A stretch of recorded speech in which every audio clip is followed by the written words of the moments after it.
Mass is in full effect today Hey, I like on that. your podcast or YouTube stream, wherever you are going to be seeing this right now or listening to it. All right, cool.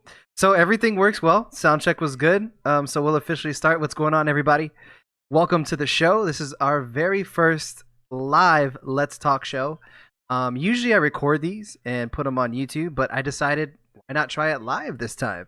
I got some friends with me to join the conversation. I have a good friend Ian and another good friend of mine, Jay. They're gonna join in on the conversation, and the main topic tonight is Mass Effect. We are super excited because we've been talking about it for a while.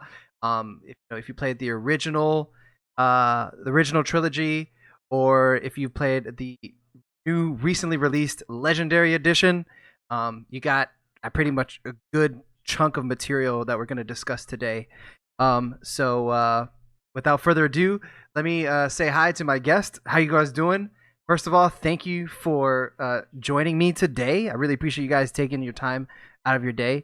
And I decided to do this and include you all in it because you guys played the original trilogy, like when it first came out, 2007 and on. I'm just starting this. Not just starting that. I just started with the Legendary Edition. So this is like years past.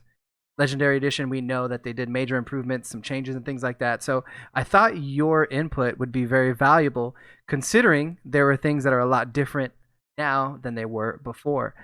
So first of all, again, welcome. How are you guys doing today? Awesome, man. Super excited to be here. Love Mass Effect. Really excited to get to talk about it. The many successes and the handful of failures too. But it's gonna be a good time. I'm excited about it. Handful of failures too. handful of failures. I don't know if there's We're gonna have to go over those. Yeah, A small hand, a small Corian hand. Of course. Yes, I'm doing well. Thank you very much for having me on your show. Of course. I'm happy to be able to be here to talk about Mass Effect, and yeah, it's going to be exciting. All right. So first things first. Mass Effect 1. Then we'll go into Mass Effect 2, and then we'll go into Mass Effect 3. Now, obviously, while we're discussing, some things may bleed into the other. No problem. This is a casual conversation, so feel free to discuss whatever you'd like to discuss. But overall, the general questions are going to be: what are some favorite things about the series? Which one was your favorite one? Your favorite companions? The difficult decisions that you made? All of that stuff. So I hope you guys did your homework and and you're ready to get the show on the road. I have a couple of topics that we're going to start off. And I think one of the main things about Mass Effect is the RPG element and the story. And that, correct me if I'm wrong, the decisions that you made in each game, even little to from the smallest decision to the biggest decision, had an effect on how the game played out. So do you guys kind of get that same sentiment? Like when you were going through the game, I kind of felt as though no matter what I did, I was scared because there was going to be some consequence. Like I had to stop myself from YouTubing it or Googling it and just making a decision because I was like, okay, if I kick this rock to the right, what's that going to do as far as the end game? And I going to mess something up? Is it not going to turn out how I want it to? I definitely felt that more in Mass Effect 2 and 3. Okay. And Mass Effect 1, I remember the trailer for Mass Effect 1, and it Mhm. was you were looking at the galaxy map, and you just saw systems falling, and you were having to choose where to go to save which system, which really ended up being Mass Effect 3 later on. Wait, was that an Um, original thing? That had to be yeah, something in the original, that so was that the wasn't in the original legendary. trailer. Okay. Yeah. Or you're talking about the original trailer. Okay, sorry, go. Like the original OG Mass Effect 1 trailer. Okay. And so you going into that game, you're like, okay, I have to pick which system to save. But then going through the game, that never really happened in Mass Effect 1. Hmm. But then definitely in Mass Effect 2, when you started to see all certain people or certain decisions that you made in Mass Effect 1 in Mass Effect 2, you're like, wait a second, maybe I need to go back to Mass Effect 1, do my playthrough there, and fix some of these things Mhm. before I go into Mass Effect 2 to make sure that I do this right. And then obviously, definitely by the time you get to Mass Effect 3, you are feeling the choices that you've made. And it's just hyper. You are. It is so just glaring in your face everything that you've done So you felt to more get you to that weight. point. You felt your decisions had more weight in 2 and 3 versus the first initial one. Yeah, yeah. I mean, there was always like, because Mass Effect 2 is this unknown entity at that point. We only had Mass Effect 1, Mm-hmm. and so it was kind of like, okay, well, how many of my decisions are going to carry over? Are any of my decisions going to carry over? How much are they going to deliver on this promise? Mm-hmm. But then when we started to see how much they were delivering on their promise in 2, then it was like, okay, well, now I'm taking Mass Effect 1 a lot more seriously, and I really need to go back and make sure that I dot my I's Had and to cross my replay it T's. thoroughly to Yeah, make sure. Yeah. yeah. What do you think, Can't cut Jay? corners in that one. Well, I agree. I definitely agree with with some of what Ian is saying. But the thing that really impacted me about about the original Mass Effect is the layering of the different choices, and I felt that they really did a good job. With letting you know when you were making a big choice and when you were making a small choice, and Okay. then like Ian was saying, some of those small choices that you're making, even if you may go, oh, this is small, and then gloss over it, but then some of those choices would have some sort of little effect or something coming over in 2 or 3. I Mm-hmm. think I think maybe there was like one that had crossed all the way over from the first game to the third one, Yeah, there where was there was one that I remember specifically. Yeah.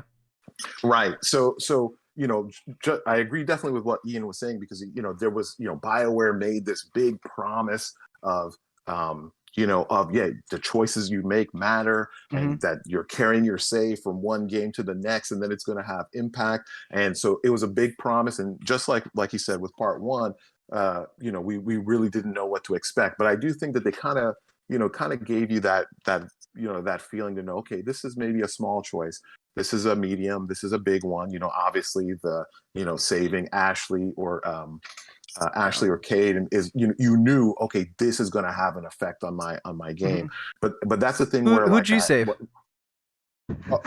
listen, man, I Why listen, are you I laughing, saved the Ian? person. I saved the person that everybody saved, Yeah, Ashley. come I on, mean, like come on. Yo, let's have a Who moment of saved silence Caden, for man? Who saved Caden. Caden? no, No. listen, man, I can't believe anybody saved Caden. I mean, I actually did a Google search just to check to see if they had any records for that, and it said something like on Reddit that there were 17% of people that saved him. I'm like, who are these 17%? I mean, Yeah, like, and what are they doing with their life? yeah, he was the one of the worst companions. I mean, like, so sad and boring.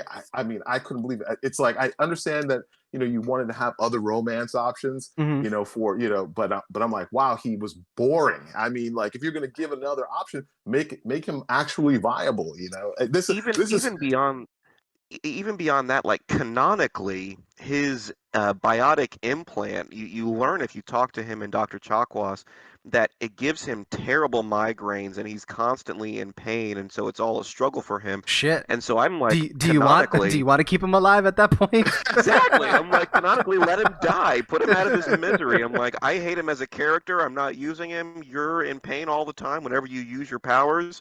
Let's just agree that we can solve this problem quick, fast, and in a hurry. Yeah, you don't want to come back in like Mass Effect 3. He's like, why didn't you let me die? Because he's like in so much pain. Which is basically what they did anyway, but it's fine. I'm not upset about it. So, so to go on what you were saying, Jay, um, and I'm gonna let you get back to it, but you mentioned that they did a good job at telling you when you made like a small, medium, big decision. And one of those big decisions that I made was involved with the Arachnite Queen, and like and you were right, because when I made my decision there, I didn't stop hearing about it from NPCs until like, so I knew that had to be like a big ass decision. I was like, well, damn, Yeah. what did I just do? You know what I'm saying? Joel, But go ahead. or Or Jay, which choice did you make? Either of you? Did you guys save it or kill it? No, I saved her. I saved the Arachnite Yeah, Queen too. me too.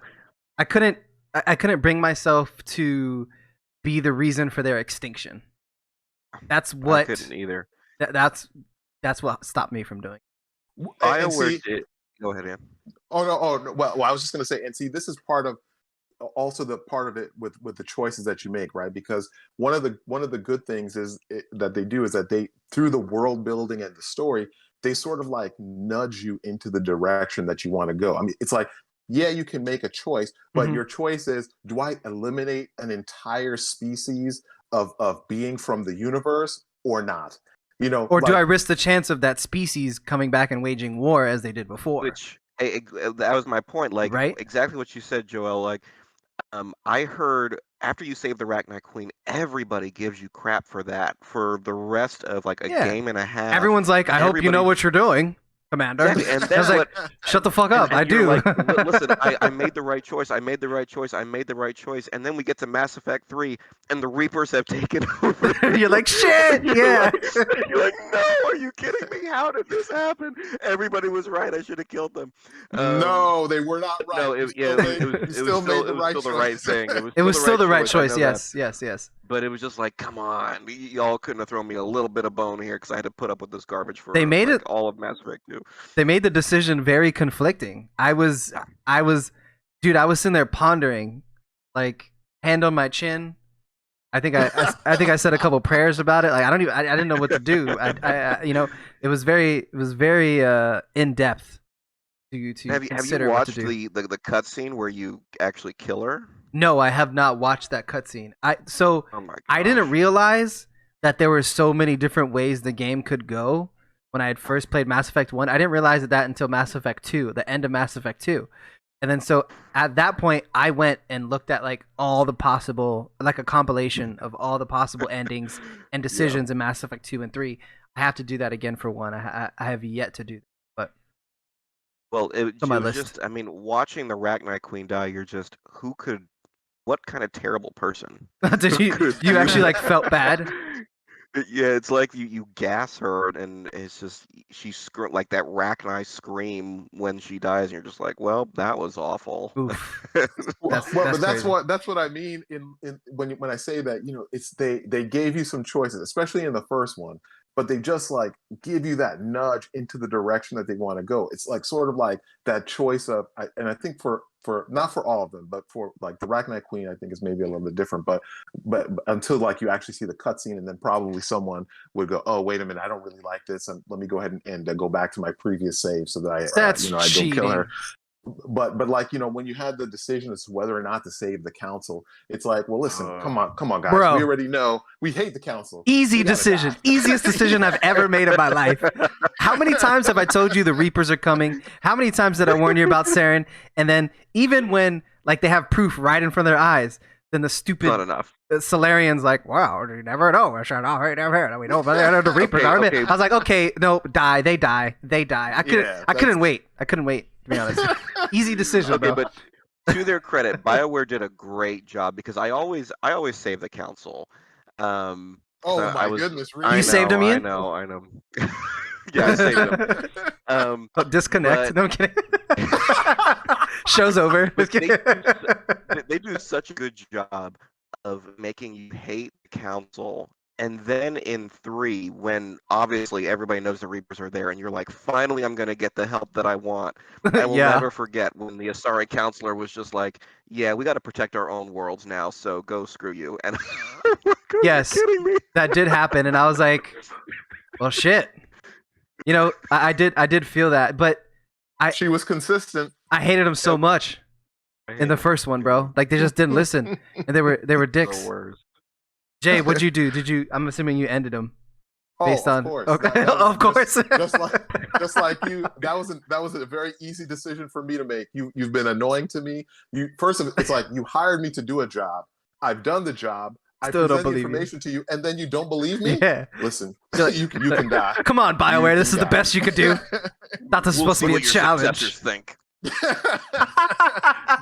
Hopefully they will listen to me next time. That's what I thought. But I do think that that's why I really appreciate what BioWare did, because you had so many different types of choices, though, on so many levels, small, large, things that you were conflicted about, some that you weren't conflicted about, because of the massive world building that they did, the world building, the Mhm. character building, and The while point system that they implemented too, which actually made everything feel worth it when you got to not just the end of the game, but the end of the trilogy. oh Minus wait, the your Paragon points, is that what you're talking well, about? no, Your like I renegade? think like certain decisions, like in Mass Effect 3 with The Caden. galactic readiness. No. So like with Caden or Ashley, depending on who you saved, that part with the council.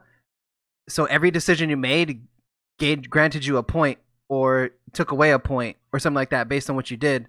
So then your dialogue options are limited based on how many points you have in that at that point in Oh the right. game. So that's what I meant by like that system there. It wasn't just you did this, so I'm gonna do this. It was like, no, you did this. You didn't do this, but you did do this. It like kind of a basic Yeah, mathematical equation to give you a working behind the realistic scenes. outcome based on how you treated them in the past. You know what I'm saying? Yeah. Yeah, I The mean, real one where that's shown is the Geth and Quarian conflict. Like there are Yes. so many Mhm. invisible check boxes that you have to check in order to have the perfect outcome of Yeah. that. Um, and yeah, that's just next level. I know we're not ready to talk about 3 yet, but oof. Yeah, we'll get there. We'll get there. But while we're on one, the big one with Rex. Did you guys get Rex out? Did you kill Rex? How'd that go? You always save Rex. You always yeah, save you have to Rex. say Okay. you have to Yeah, say yeah. Rex. Yeah. I figured I did too, but I know if you don't have like enough Paragon points or a checkpoint or something, like there's no choice, apparently. At that point in the game, I mean, you can skip. You could treat it as I think the third planet instead of the fourth.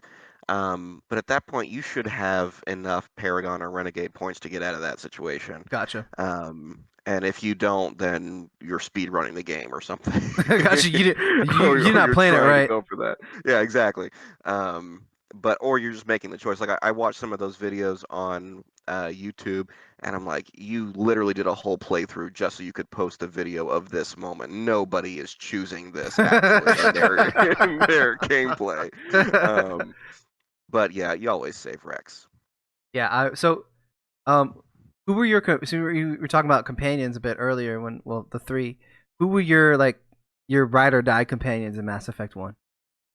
If you had one, or did you tailor it to each situation, or like how'd you guys handle that? So for me, it grew with each game. With Mass Effect 1, you could kind of get away with any combination. I think you had to have a tech person in order to unlock things and do stuff like that. But I would normally go like Garrus and then either Rex or Ashley. Because if you go Garrus and Rex, then you've got a lot of offensive power plus tech and biotic. Mhm. So it was a really balanced team. I But found I that was a really popular team, the Rex and Garrus, the Rex and Garrus one. That's one I ran with too. Garrus was always my ride or die. He was always in my part 3 game because it's Garrus. He's Yeah, dude. Viva carrying. When Like we get you're to Mass Effect 3, bro, I took some notes. I got some deep thoughts, bro. Bro, like well, bro, I took notes about this damn game, dog.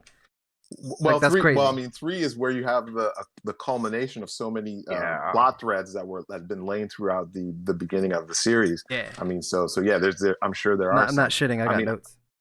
when I ran through it, I used I was using Ashley and Liara, and I do think that for the first game, you pretty much just like what Ian was saying, you could use anyone, to be able to get through it.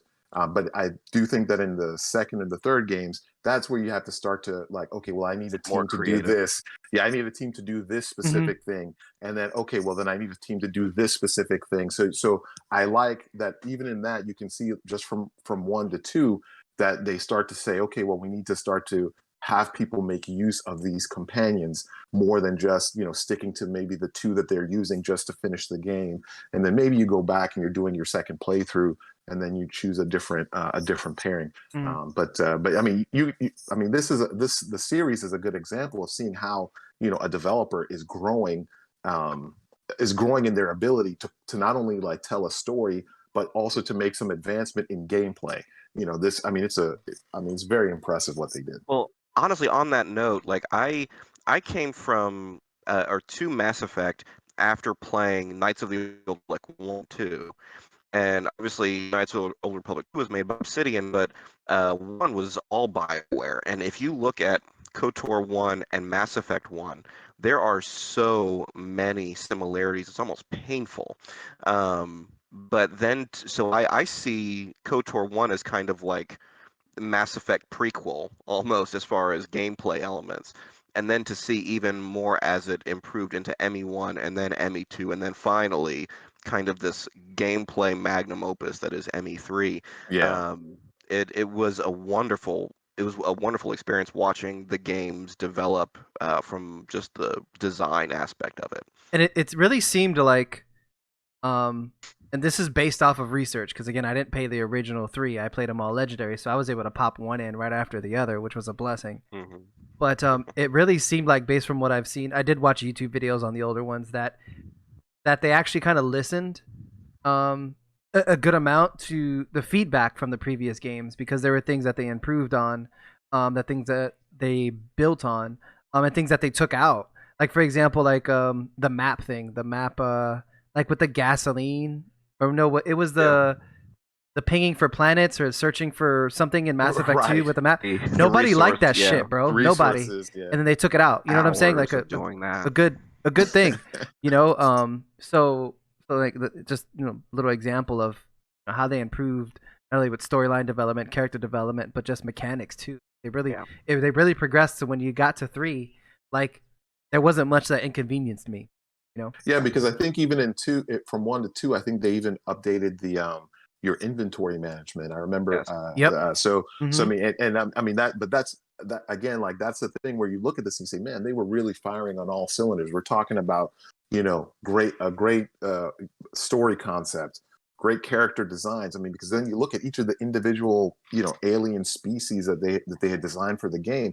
I mean, they looked interesting. Their civilizations and their cultures were different. I mean, it was almost like like a Star Trek, It where gave where you're you like, wow, we have this depth of the history of these aliens, and then the first contact wars. I mean, there was just like so much backstory. That I mean, that's how you even see how they started to splinter off into doing like comic books and and then books, and then there was well, I think it's in after 2 or that where you get, or maybe it was 3 where you got the movie, but it's like they built up this this universe, Mhm. where that they could dip back in, and it created that platform for them to make these great DLCs and then to advance the story. So I mean, and then you had the changes in the gameplay, like like we're talking about, where it's like, yeah, okay, well now I'm just not using only the 2 characters anymore. Now I'm swapping out the companions, and I enjoy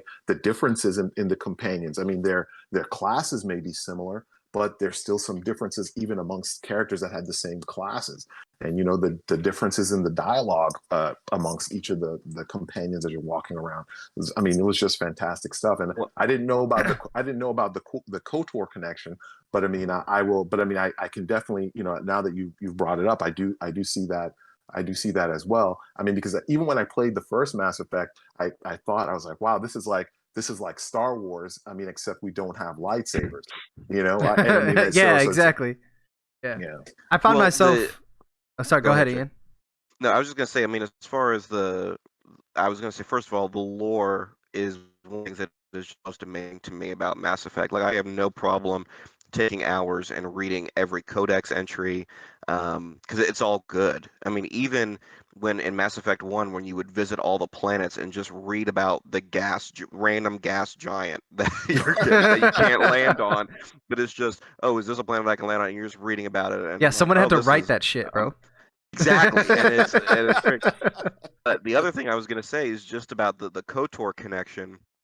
Knights of the Old Republic, you start as really just a random soldier that eventually joins the ranks of this upper echelon squad that then has to travel to 4 different planets, eventually a fifth special scenario, only to then go to where the big bad's location is. And in just that Hmm. cursory Yeah, view, yeah. we see the connection in Mass Effect so quickly. Like you become a Spectre, and then oh, go to these 4 planets, and then oh, there's Vermeer, and also there's Yeah. literally like a prototype version of Mass Effect. But I was gonna say too is that with the gameplay changes, I remember people got their hands on Mass Effect 2, a lot of people were upset because they had all the streamlining that we're praising, people were pissed about because where are the RPG elements? Where's the gear? Where's the 30,000 guns in my inventory that I've had since the beginning of the game and now I don't use anymore, but I still want them there. And they were really, really upset about how streamlined the process was. I felt But like they meanwhile, simplified that though. yeah, exactly. It opened up to a much wider player base who get turned off by stuff like that. And suddenly the game was more about progression and story and gameplay rather than just menus of endless items that you're Or having to deal with and sell and crap like that. Hmm. right, yeah, yeah. For those people that were complaining, BioWare can make a separate inventory management game for you.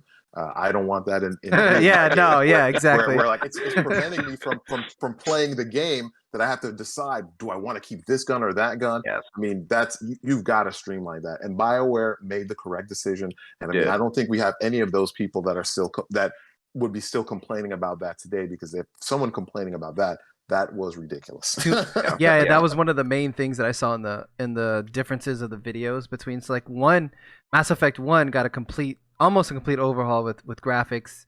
Even the UI was updated and things like that. huge UI And then update. they were saying the original, one of the big things between one and two was the inventory management system was a pain in the ass in one. And two, they really simplified it, and then it, took less time clearing out all that clutter and whatnot. The other thing, and this is so minor, but I remember when I got into it in Mass Effect 2, it rocked my world. Melee attacks in Mass Effect 1, Oh the yeah. original. So I know they fixed this in the Legendary. I haven't had a chance to play it yet, but melee attacks were so fragile. Like you had to be in such a specific range or else you would shoot them. And this doesn't matter except in the Pharos area when you're trying to save all the colonists and not kill them. Oh, And gotcha. So you, exactly, and yeah. sometimes you go up to melee them, but they're so weak. If you weren't in the right scenario, you'd shoot them. I would say one level 1 pistol always for this level. this guy had And I this would guy had a still strategy sometimes for kill them. it. You had to think.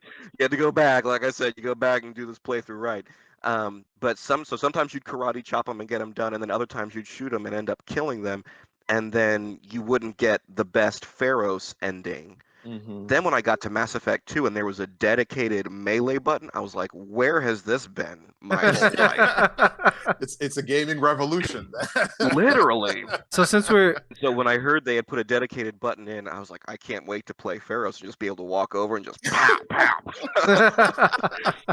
yeah, no risk to the innocents.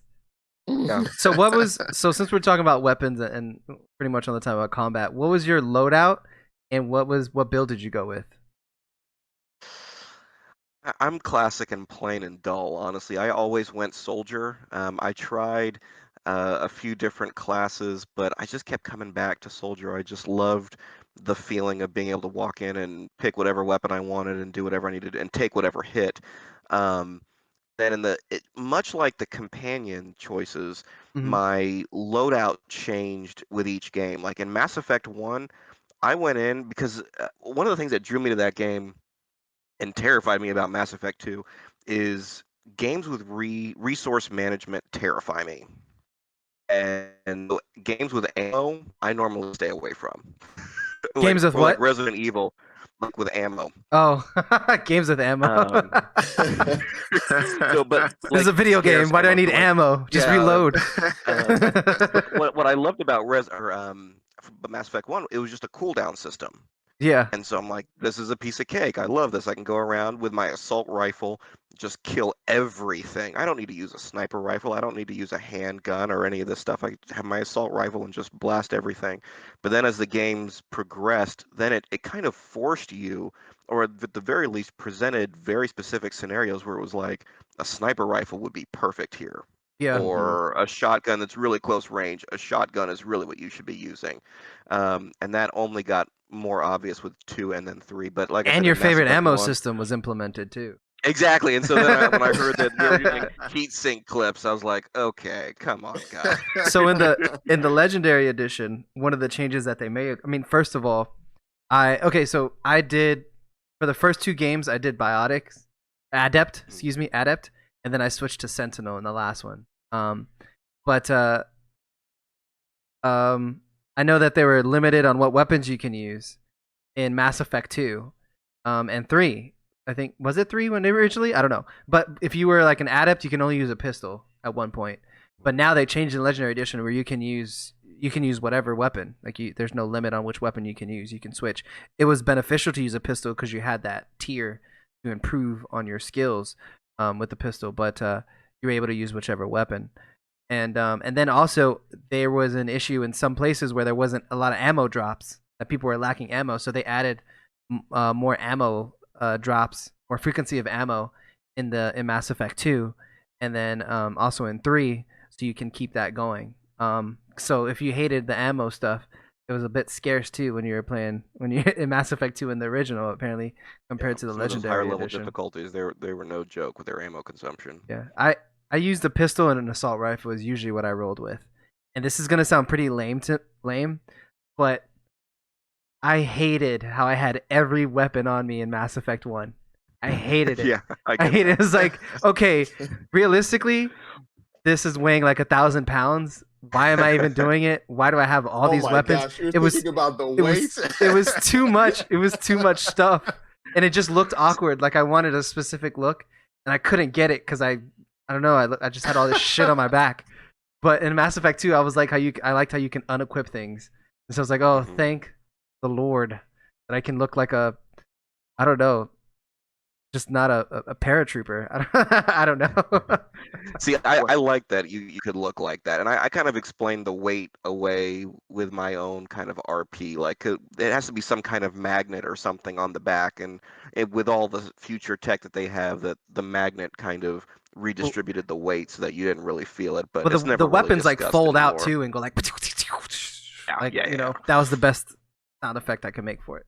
Like So I imagine they were robots much in light. disguise. Exactly, they were much lighter, but it was just the aesthetic aspect of it wasn't there. Yeah, I get that. Jay, what was your loadout Well, and I charged everything and I used the shotgun repeatedly. so were you Vanguard I or Soldier? Yeah. Vanguard. No, I didn't do soldier because I didn't like the soldier class that much. It was it's weird to me because I like being able to have that balance of being able to use the being able to use the biotics Mm-hmm. and being able to sort of walk that balance. I kind of felt it made my choices for companions a little bit easier, that there wouldn't be something that would be entirely missing. And Mm-hmm.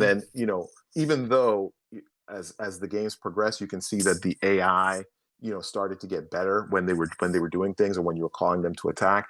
I prefer to be able to just charge in, try to draw all the attention, shotgun things, and then give them so that they wouldn't die on me. So I was doing that a lot, but Gotcha. it was also the most fun for me because you were like right in the thick of the action, and Yeah. that was the best. And just when you shotgun some of these people in the face, awesome, Satisfying. Satisfying. One of the things that was I'm not even gonna say weird or bad. It was just I felt like biotics was common with your companions. Like in Mass Effect 1, you had Caden, you had what's his name? And Liara. Rex and Liara. And then in Mass Effect 2, you had Jack, Like Samara, Jacob, Miranda, Thane. Thane. Yeah, so it was like, but then when you talk about biotics seems rare among people. So I was like, I didn't, picking adept, I didn't really feel like I was like someone unique or like rare. It felt like shit. Anybody could do biotics. That was one thing. That was one thing for me, but not really a bad thing. I was just like, well, this doesn't seem that rare, bro. We got like 10 people on the squad that could use them. Well, I mean, I think. Well, we started to get more people using biotics. I think towards the end, but because I think that's the part of it that sort of makes things a little bit cooler. And then you were able to start to do some of those pairings of of the attacks or something. Mhm. Because for example, I think on one of the when you were doing the charge mechanic, I think it was in 2. Like I think one of those things effects would like cause the person to like levitate a little bit after you hit them or something like Mhm. that. So and then like that was like the setup for like for someone to do Your something biotic else, combos Jack. and stuff. Yeah, the Yeah, I combos. mean, Yeah. so I think that we probably started to get more people using biotic abilities, but I tended to I liked being able to have a little bit of everything just Hmm. in case, so that I didn't feel like, oh, if I made a choice on going on a mission, that it wasn't like the totally wrong choice and there was no way to survive. And sometimes duplicating things, and for certain missions, duplicating certain abilities would have been was good. There Beneficial. was an Yeah. advantage in that. Yeah. Mhm. So So we touched on. I think Ian told us, but Jay, did you have like a ride or die companion? Like, was there like for well, me, no matter what mission it was, I always had Garrus in Mass Effect 1. In Mass Effect 2, I always had Kasumi, no matter who else. I had picked Kasumi's in Mass Effect 3. I always had Vega with me, and then someone else. oh So well. who did you have for companions, or did you All right. did So you change them frequently? well, no, for one, it was Ashley and Liara. That's who I played through Okay, the I whole think you game did with. mention that. Sorry. I Right. No, it's okay. But but for those guys, you look at this and you look at them, and I kind of was not really that interested in the other characters other than when you were talking to them and learning more about the lore. But then in when you segue into 2, I kind of felt more of like, okay, well, we're using more different characters, and I wanted to play with the other ones because it was such a different mechanic. Now, from one of my favorite characters was Thane. I mean, he will I remember always you were be. telling me about that. Amazing. Yeah. Yeah, I mean I the got notes on cutscenes him with too, bro. I got notes on him too when we get to Mass Effect 3. yeah. I mean, yeah. I won't go into it, but Thane was like one of my favorite. I think on a couple of levels. First of all, I think the character design. Like whenever people usually do these aquatic looking sort of things, they always seem to look silly or dumb to me. And it was like, wow, this was one time where whoever did the concept for him, he actually looked cool. And then He when you did. have the story about Overcoat. him. Yeah, I mean, and it's a sniper rifle. You had the thing about the sun, him praying. Yeah. Like it was just like this is a character. Like I want to understand why this person is doing what they're doing. And when his loyalty mission came up, it was one of the ones I was the most excited for. And Yeah. then if we're talking about 2, for 2, this 2 is one of those is the one where I kind of feel where it kind of upsets me a little bit because if I'm not mistaken, I think Kasumi came with the DLC. Yes. And Which I had I the luxury love of getting it right when I started playing. Right. right, and it's like if I I'm not would trying have to had brag, her like, guys. well, listen, no, listen, that's something to brag about because by the time I got Kasumi, like it was only really to do her DLC. I mean, because it's like she was done, and just in that DLC, she was like one of my favorite characters. So I feel like I missed out on that opportunity to really play through with her. Hmm. But for 2, that was really I was rotating. The characters. Obviously, I use Miranda quite a bit. Which and I like Could they make her Samara a pants lot. any tighter? Do you think? Or like, do you think well, a well, bit of, well, you know what I'm saying? It was like, okay, I okay, know exactly all who right, she was Mass my Effect. romance option. well, So. listen, but it was that and all the butt shots that they had for her. Like I did Bro, read an article where they said right? that they cut down on they cut out some of the butt shot camera angles for her because of like on revisiting it they were like, yeah, we maybe sexualized her a little bit too much, Just a and little, just a little. That's when I decided I wasn't going to play the game.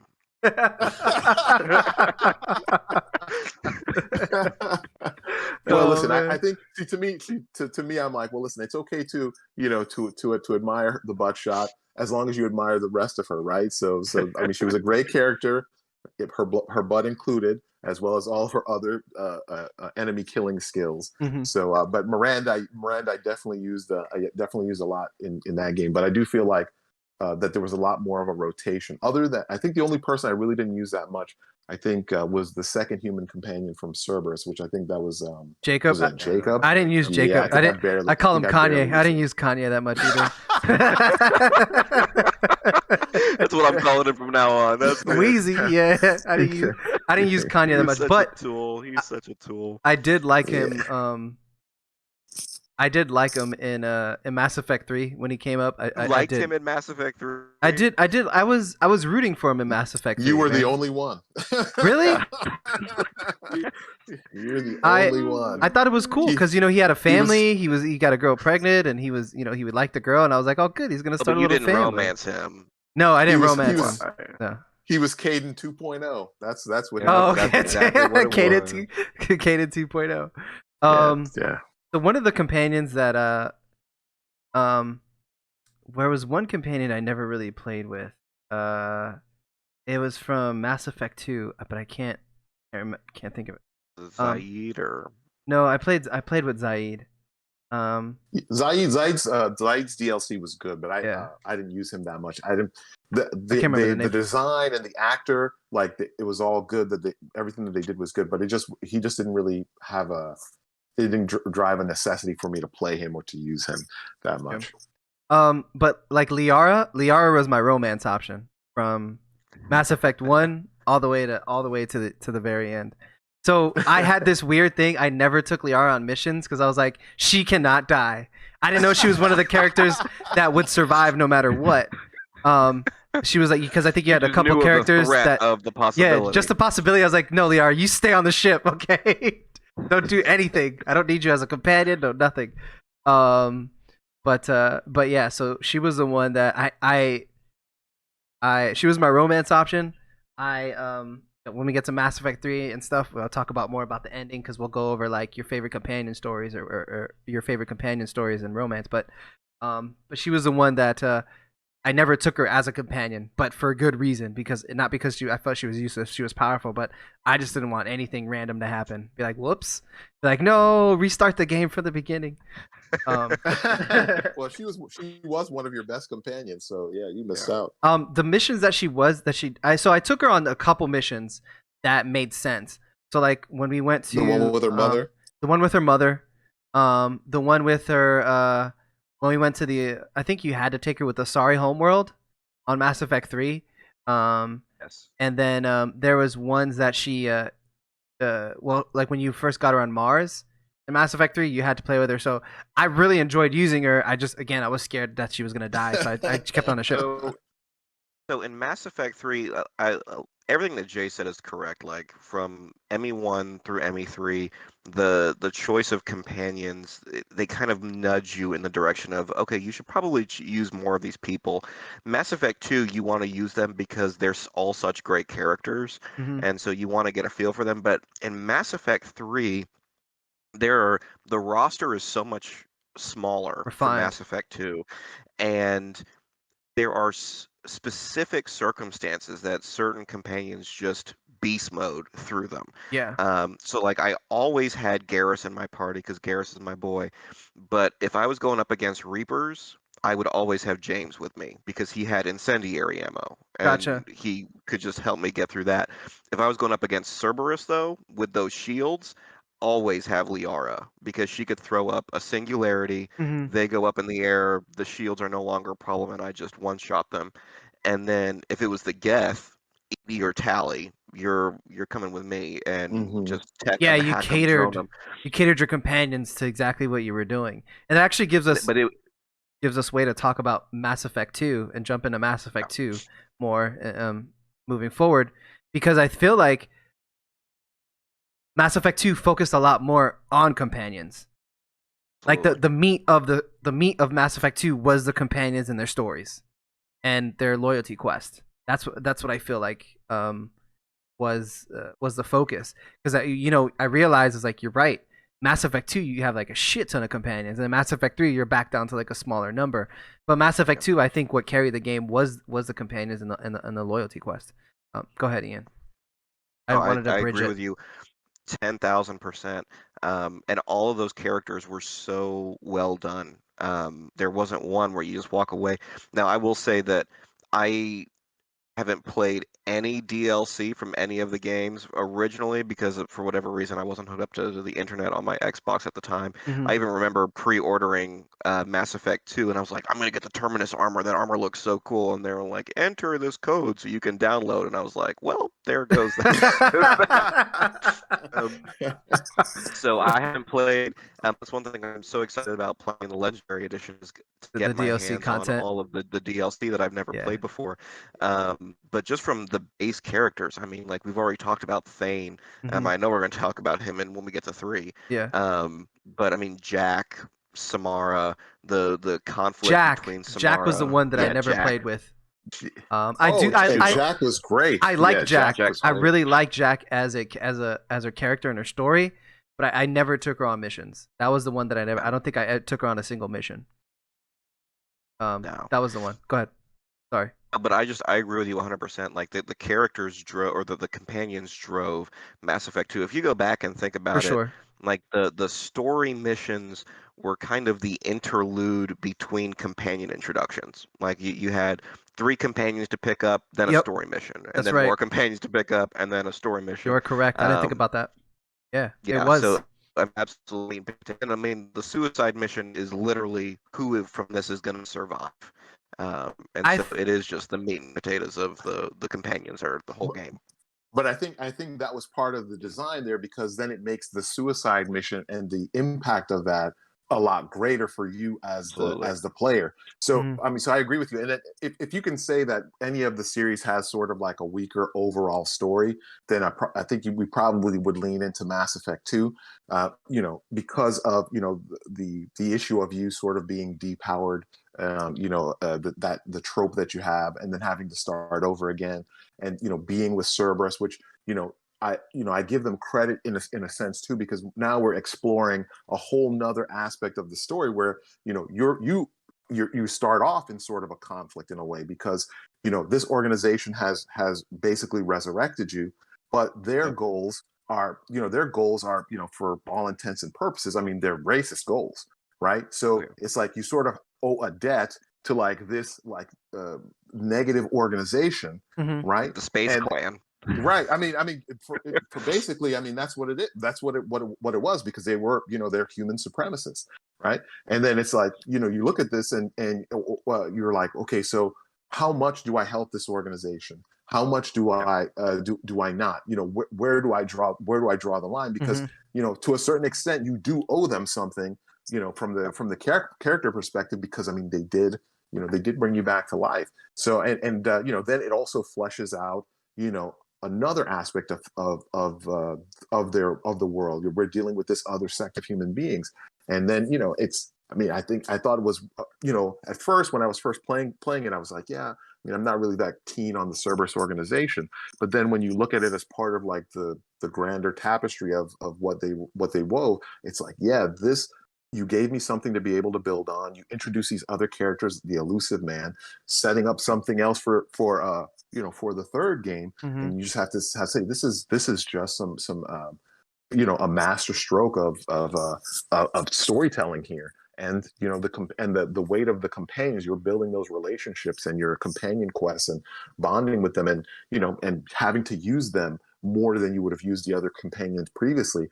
By the time you get to that suicide mission, I mean, I didn't want anyone to die, dude. And Jay, that was my Jay, sorry, go ahead. Go ahead, Jay. No, I was just gonna say, like you had said something about, there's so few actual story beats in Mass Effect 2, and you're absolutely right. But in that game, like when you do have a story beat, oh my gosh, do you have a story beat? Like even I remember the original trailer for Mass Effect 2, where it was just listing the accomplishments of Shepard from the first game, and then it ends with killed in action, and you're like, what?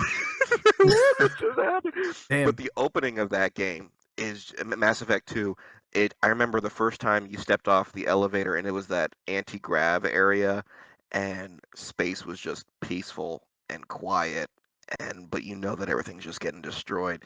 But every time there was a story beat, then you had Horizon where you run into Ashley or Caden again, Mhm. and Hmm. then you had the Reaper IFF mission where you meet Legion. But then also, and I almost forgot about this, but when you play as Joker on the Normandy, Oh, that's right. Yeah. that was terrifying. Yeah, and that's when you unshackle Amazing to Edie and, play. and whatnot. Yeah. Exactly. And you're just like, so yeah, there were only like 4 or 5 real story beats in that game. But they But when they were gave you a they were story beat, oh impactful. my gosh. Absolutely. I'm sorry, guys. I'm getting over a cold. I No, keep you're fine. sniffing. Um, How dare you yeah. sniff? What are you doing being human? Yeah. But yeah, and I love what you said too. I mean, you have that dichotomy of, I mean, yeah, you're working for the Space Clan, you're working for Cerberus, which is awful. But it's like, okay, well, and you're always walking that back in the game, like, oh yeah, but we heard you're working for Cerberus, and you're like, guys, cut me some slack. Like, I'm trying to Yeah. save the galaxy again. Um, and then So when you run into Ashley, and you're just like, me off this planet. That was the get most me off this me moment planet. in that game. Like, I am so done. Get me off of this colony. So Mass Effect 2 was my favorite ending out of Yes. all three games. And the reason why is because they built up so much for that. Now, me, I was so enthralled, is that the word? Enthralled in the game that kind of what Jay said earlier, I um went and did everything. Made sure I did every loyalty mission and made sure I dotted all my I's, crossed my T's, and then going into that mission. And Mass Effect 2, I think the main goal was to make it a lot about companions because we see, as we all agreed on, that we used much more variety of companions when it came to Mass Effect 2. And then at the end, you do all these companion quests, the loyalty missions, and you rotate all these companions out. Then it's like you studied up for a test because now the final suicide mission is a test.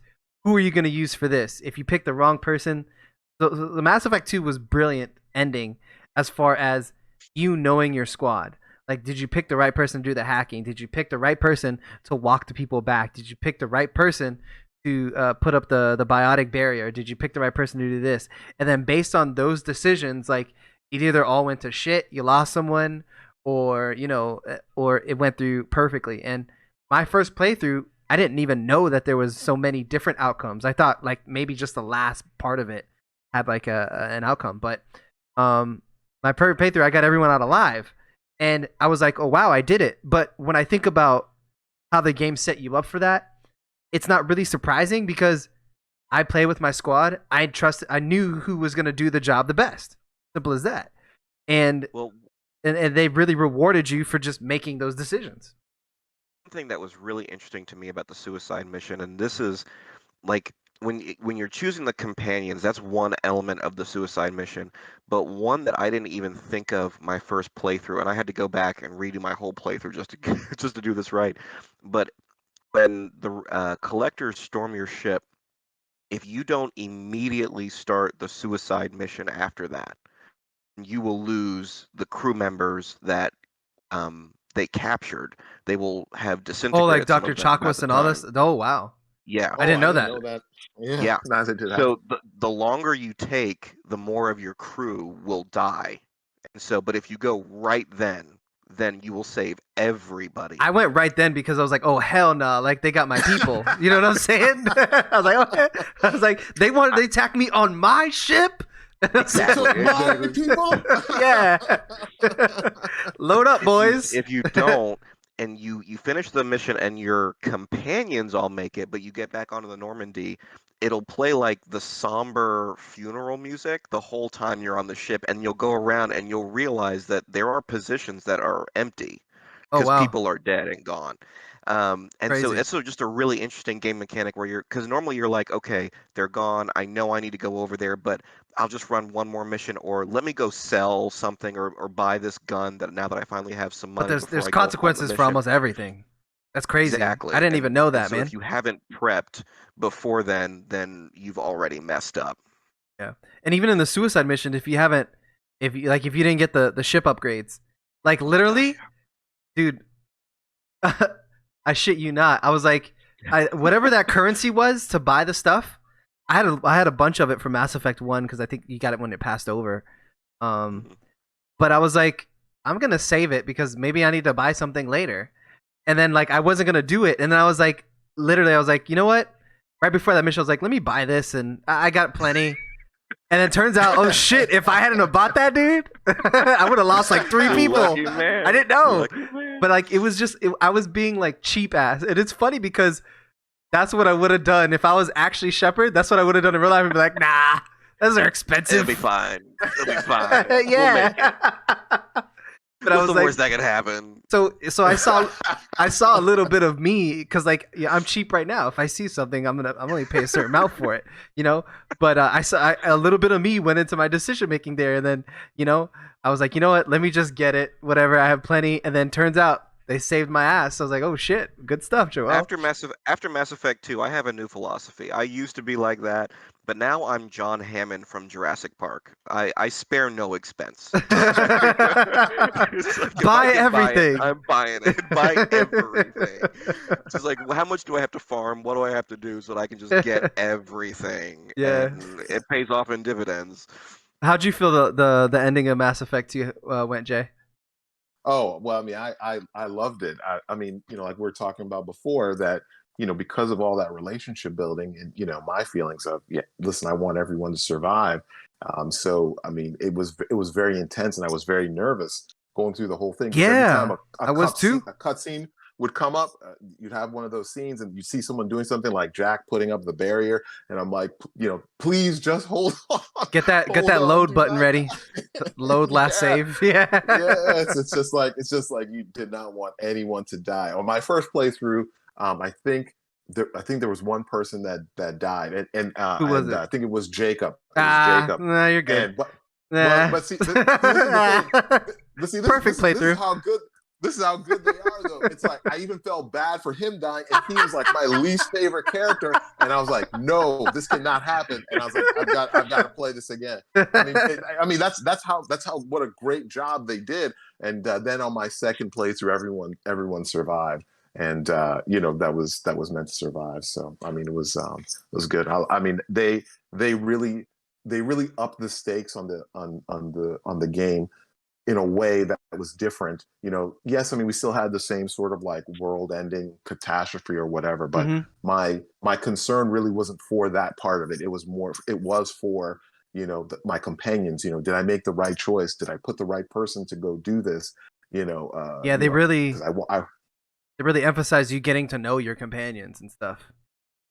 yeah, it was a great mechanic, and and it again, it shows throughout the whole thing, and even that idea of you having to use all of them preceding this on different missions and having to alter, it's hmm like that's more time you're spending with that person, more dialogue that you're hearing for that person. I mean, it's like, you know they, in a way, it's almost like you had sort of like a relationship building simulator that they kind of had going, Yeah, so that true. by the time we get to that end point, it's just like, somewhat, like I said, even with Jacob, I mean, I was just like, oh, this is If not you felt bad acceptable. about Jacob, then you got good writing. Yeah, Absolutely. yeah. But even uh like, I know we've talked a lot about the suicide mission, Mhm. but even the ending cutscene of Mass Effect 2, that just got me jacked for You talking Mass about when you Effect saw the 3. Reapers Yeah. come out of So like hyperspace or whatnot? when you're on the Normandy and like you got this crew all around you, because at this point you've just been through And hell. you're so excited. And then you see like Harbinger and all the Reapers just like Thanos, like, I'll do it myself. And you just see Harbinger and all those coming, and you're just like, bring it on! I'm ready to take you on. And that game just had me so jacked for years in anticipation for ME3. The whole ending experience. I mean, like the speech that you give, like you have your whole, because your Mass Effect Yeah. 1, you just have your two companions at the end, but like here, the whole freaking squad came out to play. Like everybody showed up, and you give the speech. You actually, you feel like you're directing a team. It's not just opening up the quick play and then selecting the ability that you want your companion to use and telling them where to go. Like you are in charge of this squad. Like you really feel like it, and then you get through the whole thing, and you guys survive and on the ship. You know, even there was that cutscene at the end when you're on the ship after you finish a suicide mission. And I'm only speaking it from a point where everyone survived, but there's not many words there. But you walk past and you'll see companions, like your companions, like nod at you, or like Yeah, they'll do like yeah. there was like I don't think there was any words, or if any, there were very minimal. But just the nonverbal in that scene, you just felt like you were tired after such like a hard ass mission, and then you said like you're drained, just put in work, and then bam, Harbinger and the Reapers. You're like, oh shit. But just that scene when you're walking through the ship after the suicide mission, and there was no communication, just all nonverbal stuff. That was so powerful. I think they did a great job with the ending of Mass Effect 2. Mass Oh yeah, Effect I 2 mean, was it's just just a masterpiece. yeah, it's a like a cinematic experience. I mean, that's where they elevated things Mm-hmm. towards. It's like, you gave me a great movie that I got to participate in. Mm-hmm. Yeah. Jay, And you also warned to me. because You were like, "It's a movie. You're playing a movie." When I first told you I was getting it, he's like, "Oh, yeah, it's like a movie." And I was like, "You were right, bro." right, and then the other part of it too is like this. We kind of didn't really talk about this, but the customizing of Shepard. Even though they sort of had the default, male or female version of it, I really feel like that idea of allowing you to customize, your Shepard Mm-hmm. also sort of lends itself to that thing of, I am participating in this. I have these connections. It's Yeah. my Shepard, my crew. I can't let anything happen to them. I'm responsible for them. They really from even from one, they really elevated that, Mm-hmm. to even now, to where I think about this, now it's like, people should be making more choices about whether or not there should be a default, avatar in the same way that Mass Effect did, or continue to allow the customization. I mean, I don't know if maybe the era of, of character associated with the game is gone, because obviously, I mean, if I play Metal Gear, I still want to play Solid Snake. Mm-hmm. If I play Mario, I want to play Mario. But I mean, for some of these other games, I mean, that idea of being able to customize your version of the character, your Shepard. I Mm-hmm. mean, it does I really agree. build in that connection to everything, make it the experience more real for you. Because it puts like yourself in there. I don't know if I'm assuming you created it yourself. Me, I made it off of Natalie. Like if my image of what Natalie looked like if she was Commander Shepard. So I made like this Natalie version of Commander Shepard, and I played as that. Um, but yeah, it's like it puts you. It it's a nice feeling. When you feel like you're part of the game, not only because you're playing it, but because like you literally see your creation in the game. Yeah, that adds a lot to. One thing this is kind of tangential, but I'm actually playing through Assassin's Creed Black Flag right now, and I don't Great know if you guys have Assassin's ever Creed, played that. It's a great game. I great played Yeah. it, one. loved it. One of the things that really hit me was because in the real life sections, it's the first time that you're first person in that game, and I remember somebody saying that it was a girl talking, reviewing the game, and she was talking about the character that you play as a female, and I was like, wait a second, it's male, but I was like, no, it can be anybody because you never see that first person character in the game. You just Right. instantly put yourself in the shoes of that person. And the fact that they were able to do that. And so I think that what you're saying is correct. I don't know that we're going to have our Solid Snakes, our Marios, but Assassin's Creed is a decent example of where there's an IP, but there's a lot of different characters in that IP, and so like a lot of people are drawn to Ezio. Certainly, a lot of people are drawn to the Kenways, but it's not just one character, but it's one IP. Hmm. But I love the idea of RPG. Certainly, like Mass Effect, where if you want to play the stock character, normally I play the stock male Shepherd because I love the look. Um, but if you want to modify it, you're completely within your rights, and they all look good, and you can create to your heart's content and get crazy freaky with it, and then put yourself right in the game, and it's awesome.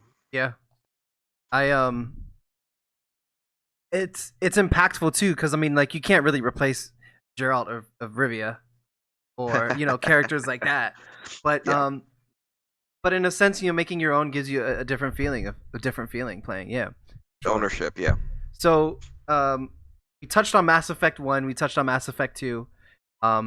Let's get on to Mass Effect 3 and then Ready? towards Mass Effect 3 after Mass Effect 3 we're going to get into like our overall view of the game.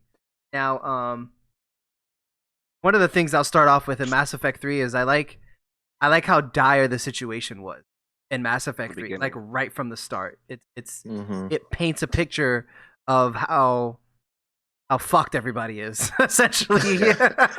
Even if you win, you still lose. Exactly. And one thing that I liked about Mass Effect leading to Mass Effect 3 is you notice there's a chain of command difference in each game. One, it's pretty much the council and the ambassador Dina, who I hated. I love how I got to shoot him. Thank you. We all did, man. Yeah. We all did. And then Mass Effect 2, you have it's more so Elusive Man Cerberus. And Mass Effect 3, you're actually with the Admiral Hackett and you're with the military, the Alliance. So I like that chain of command switch. Also gives you a taste of like how each leadership is in the game. But yeah, with Mass Effect 3, it created such a dire situation from the get go. Like I remember watching and you seeing the city on fire, these big ass machines. You hear even the audio was like like lasers going through the city. Shit's on fire. And then it was really sad when the boy died. On that on the last scene is leaving Earth. So like Mass Effect really set up how dire the situation was. And what I liked most about that game is it really did a good job. We'll get to the ending in a minute because I know the controversy surrounding the original ending, but I think it did a good job leading up to that as far as not only getting people against the Reapers, but this is where you see a start of your major decisions coming to fruition. So you have what you decided with the Arachnite Queen really comes into play here. What you decided with Rex and the Genophage. Those big game decisions start playing out here. How you did with Tali and the Geth. That's something you mentioned earlier, Ian. And we can cover those things individually. But I really think like Mass Effect 3 did a good job at wrapping stuff up, if not the whole story as a whole, but those individual major decisions that you made moving on and throughout the other two ones. There was so much phenomenal payoff in that game. Mm-hmm. Like I think of one that I know it hyped us all up, but when the Mother Thresher Maw took out that Reaper. Oh, dude, right. That was badass, man. That was awesome. I feel like I was watching a movie of like exactly, Attack of the Titans or some shit. Yeah. Like, get him. But there was so much payoff in that game. Like I remember even Conrad Werner. Okay, he's just this irritating guy from Mass Effect 1, Mass Effect 2, and then here in Mass Effect 3, he's like, "Oh yeah, by the way, do you want my dark matter dissertation?" And I'm like, "What? What's this about?" Yeah, I want your dark matter, but there was so much careful attention to detail on BioWare's part, and so much great deserved fan service, like with the Kel Ross Mother Thresher Maw scene. Certainly the Geth and Corians and the curing of the Genophage, Morden. Bro, Morden, since we're on Mass Effect 3, I'm gonna say it. Yes, Jay. Morden was one of my favorite characters, and I remember after this happened, I texted you, Ian. I remember, and I told you, like, dude, that played out perfectly. I'm sad that Morden died. Okay, I really am, but I couldn't think of any better way for him to go. The writing in that part was like pristine. Even if like you there's like a verbal one where if you like disagree with him a little bit, he gets mad and he's like, I made a mistake, and you can hear like the voice acting, the passion in that. And then at the end when he's going up before he goes up to the tower, and he says, "Had to be me. Somebody else could have gotten it wrong." I was like, bro, that resonated with me. And I mean, it got to the point where when I made my final decision, like Morden had such an impact on me in that game. When I made my final decision, I literally told myself, had to be me. Somebody else could have gotten it wrong. You know what I'm saying? Like Morden was phenomenal. One of my favorite companions, for sure. Yeah, but and even you can even see there, just like with what you said, you see how they sort of give you that gentle nudge in the direction where they want you to go for the end, like where they sort of set you up with the with his decision and his sacrifice. And again, this goes back to hitting about the development on the characters that they did, and you get your final payoffs for all those big things, like the genophage, which was like, one of these things that, I don't know about you guys, but it's one of those things in the very beginning, you kind of are like, okay, well, maybe we don't want to do this because I mean, we could be unleashing these monsters. But then by the time you get to 3, it's like you've already spent time with Grunt and with Rex, and then you're just like, I cannot do this to them. This has to be resolved. It's not fair. Agreed. Because of your proximity to them and your friendship, video game wise, the relationship that they develop. You're like, I understand. I feel your pain. We have to have a resolution to this. And you trust them. You trust them. Yeah. For them to make a decision based on their relationship with you too. You know what I'm saying? So like, Rex showed you that the Krogan could take a different path in life. Even the short time you got to know Eve, she kind of gave off that inkling. And then Grunt. So they not only trusted you, but you also trusted them. And Mass Effect 3 gave you so many opportunities to pay off on those relationships. Like, I mean, when the Dalatras is on your ship, and she starts giving you lip about you can't do this, you can't cure the Krogan. And she, at one point she calls you, bullies only get so far, Commander Shepard. And I'm like, you want to see bullying?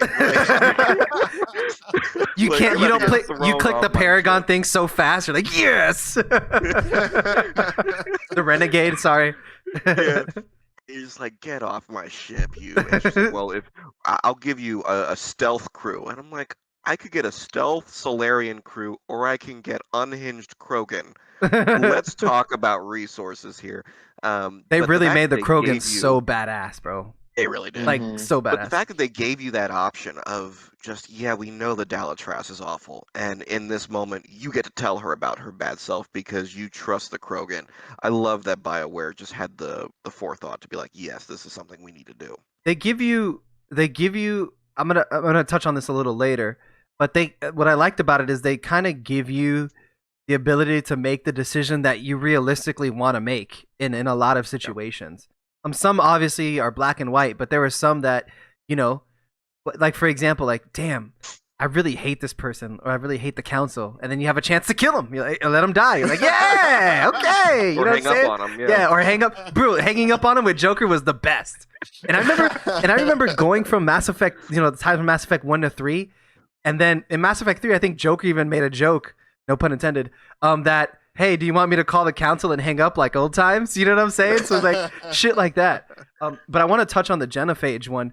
Well, actually, it kind of went into what I was saying. Is like you make your decisions realistically. Now, I had an easy time curing the genophage because of Rex and Grunt.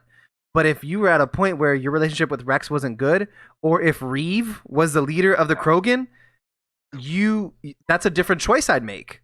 So like I chose to cure the genophage because I trusted Rex and Eve. But if it was Reeve, Rex's brother, I wouldn't have. Because you can kind of tell that Reeve was always like the one who wanted to keep the old ways, the traditional ways going, and keep the Krogan need to rule and be violent and whatnot. Where Rex wanted to keep them being violent and whatnot, well, not violent, but keep them strong and fighters and all this thing. But he wanted to focus on rebuilding their population and not forcing someone else to make a virus to defeat them. And you can kind of tell because I think when you initially talk to Rex at a point, and even Eve was at a point like, I mean, can you really blame them for making the genophage? But we suffered enough at this point. You know what I'm saying? So I think they did a good job. Like your decision on that you think is so simple, but any like previous decisions could change and persuade you to think differently or to make a different decision in that point. And I think that was great how they wrote in those additional options on those things, major decisions. It was but yeah, that one when he goes up to the tower, man, Morden was great. Let's talk about Oh. Thane. I know Jeez. Jay, it was his favorite character because when, you know, Good reason. I was talking to I was talking to Jay earlier when I had finished when I had met him in Mass Effect 2 and I was going to Mass Effect 3. And this is why I decided to get you guys on the show because while I was playing, I was texting both of you guys. So like they're probably getting tired of me texting them. So let me just like let's just talk about We're it. like, no, man, this is awesome. And I'm not gonna lie, Jay, you're probably not gonna like me for the first for the next like 5 seconds. I thought Thane was kind of boring when I first ran into him. I did this loyalty mission because I wanted to. But by the end of Mass Effect 2, I really, really liked Thane. But at first, I had to like not force myself, but I had to like, you know what? Let's get to know Thane a bit. So I sat down and talked with him and things like that. And then it got to Mass Effect 3, where like the terminal illness was like the main thing, and for me, what solidified like I really like Thane is the end part where he's in his bed and he is and then his son is there. If that's I don't know if you save the son or whatnot. Yeah. His son is there, and then they say the prayer, and then you ask him what does it mean, and then his son tells you the prayer was for you. I was like, Thane. Thane. Bro, great wrap up for that character. I felt bad, but that was the one thing that was like he was gonna die anyways. Like it was just this was it. You knew that he was gonna have an end. And I like that they didn't add any Disney World. I like the fact they didn't add any Disney World ending. Like, oh, I found a cure for you, Thane. You know, something like that. Like that, it felt natural how you know his demise. Well, that's one of the things too that I like about the series is that they do handle death in a very like respectful, meaningful, and thoughtful way when you do have characters that are leaving. I mean, and I think that this is another part of their, you know, deft-handed storytelling, because, you know, a lot of times when you watch different things or you play different games and characters die, it's like, man, you're upset because, oh, well, I don't get to use this character anymore. But it's like when you're looking at Thane as a good example, it's like his story, it has concluded. Yes. And I'm okay. We've all made peace with this. We knew it was coming. You know, as an example, this they gave him a very respectful. I mean, first of all, just to step back a little bit, he is a great character that they made. You know, a lot of times you'll see all of these movies about the, you know, the assassin that turns a new leaf, or that they can't kill the one target, and it's, you know, it's a trope in a lot of movies. But it's like with BioWare, they were able to take that trope and actually build something meaningful out of it. You know, just the little touches of the thing of him on saying prayers, you know, for the people that he was going to kill. It's like, wow, this is a small little subtle thing, you know, or a subtle character bit, but it made him unique and to make this trope different. You know, then when you go on the loyalty mission for his son, I mean, it's like, okay, you know, there's a lot more here that's built up with this character, and you know, for me, it's incredible to see what they were able to do. I mean, you know, we've been talking about this, you know, all the time about all the different characters and how great the characters were. I mean, you know, even the worst of the characters in the game, I think, except for Caden, even the worst of the even the worst. Well, Jake, I still think Jacob's a little bit better than Caden, but not by no much. one's worse than Caden. But except for him. We're setting low bars here. Yeah, I feel bad for that voice actor because I'm sure he gave it his all, but he got paid. He got paid. But it's like, even for him, it's like there was something that was built up, or there was some backstory that you had for these characters that, you know, on some level, you know, you have some level of emotion to them, where it's like, even, we're talking about the Caden thing, and it's like, yeah, he does have these powers, but he has these headaches. It's a lot of interesting things you did. Maybe his personality wasn't the greatest, but I mean, they built up all these great characters, and like I said, for me, the Thane design, him being the assassin and the sniper. I mean, he ended up being my sniper of choice, even though Garrus. I liked Legion. No, I Oh, liked like Legion. Legion. I mean, yeah, I mean, I liked, I like Garrus, but he wasn't like one of my favorites. And even the missions, for me, it was like, we were kind of treading in sort of like normal sci-fi areas. It's like, for me anyway. And I was like, okay, he was good character. I like talking to him, and so, but it wasn't like that interesting. But I mean, like when it came down to my snipers, Mm-hmm. it's Thane and Legion. Those were the ones that I went with, because all the story that built up for them, it was just so good. And and Thane's passing, it's like one of those things. Again, we're getting back to this. One of the things that BioWare had always been praised for is that you're getting these like cinematic moments. I mean, like that could have been something in a television show or a movie. I mean, like it was just that good, and you build up all that emotion and that time, with him, getting to know him. I mean, so that his passing is meaningful. I mean, Yeah. yeah, he was definitely one of my favorites. Something amazing about Thane too is when you really think about it, the most time that we have with him is in Mass Effect 2. And then in Mass Effect 3, like you can interact with him a couple times on the Citadel, but they're just like one-off conversations, but somehow we still feel this connection to Thane. And BioWare gave us, again, I keep using the word payoff with ME3, but that's really what it was, is because we have Thane's intro in Mass Effect 2, and we really get to see him in action. But then when he gives Kai Lang the business in ME3, Mm-hmm. it's Yeah. like, okay, let's go, Thane. And then, of course, I mean, things don't go perfectly, but then, again, payoff when you're fighting Kai Lang and he tries to come up behind you and you renegade option that thing, and Yeah. you're just like, this is for Thane. Yeah. And you're Oh, like, dude, that was so. Yeah, that was so satisfying. I hated Kai that Lang was too. so perfect. Yeah, it And was, one thing I satisfying. wanted to introduce is, like, if you notice too, when you get to 3, they change sort of what the Paragon and the Renegade options, like the meaning behind them, right? Because up until this point, it was like, oh, a Paragon is good, Renegade is bad, but it was like, well, no, sometimes the Renegade option wasn't really the bad option. It gave you a payoff. Yeah. And this is another another great thing in their design, because listen, sometimes maybe you do have to be a jerk in order to get a certain result. Yep. You don't and this is, to me, is another brilliant part of what they were doing. Just like like Ian was talking about.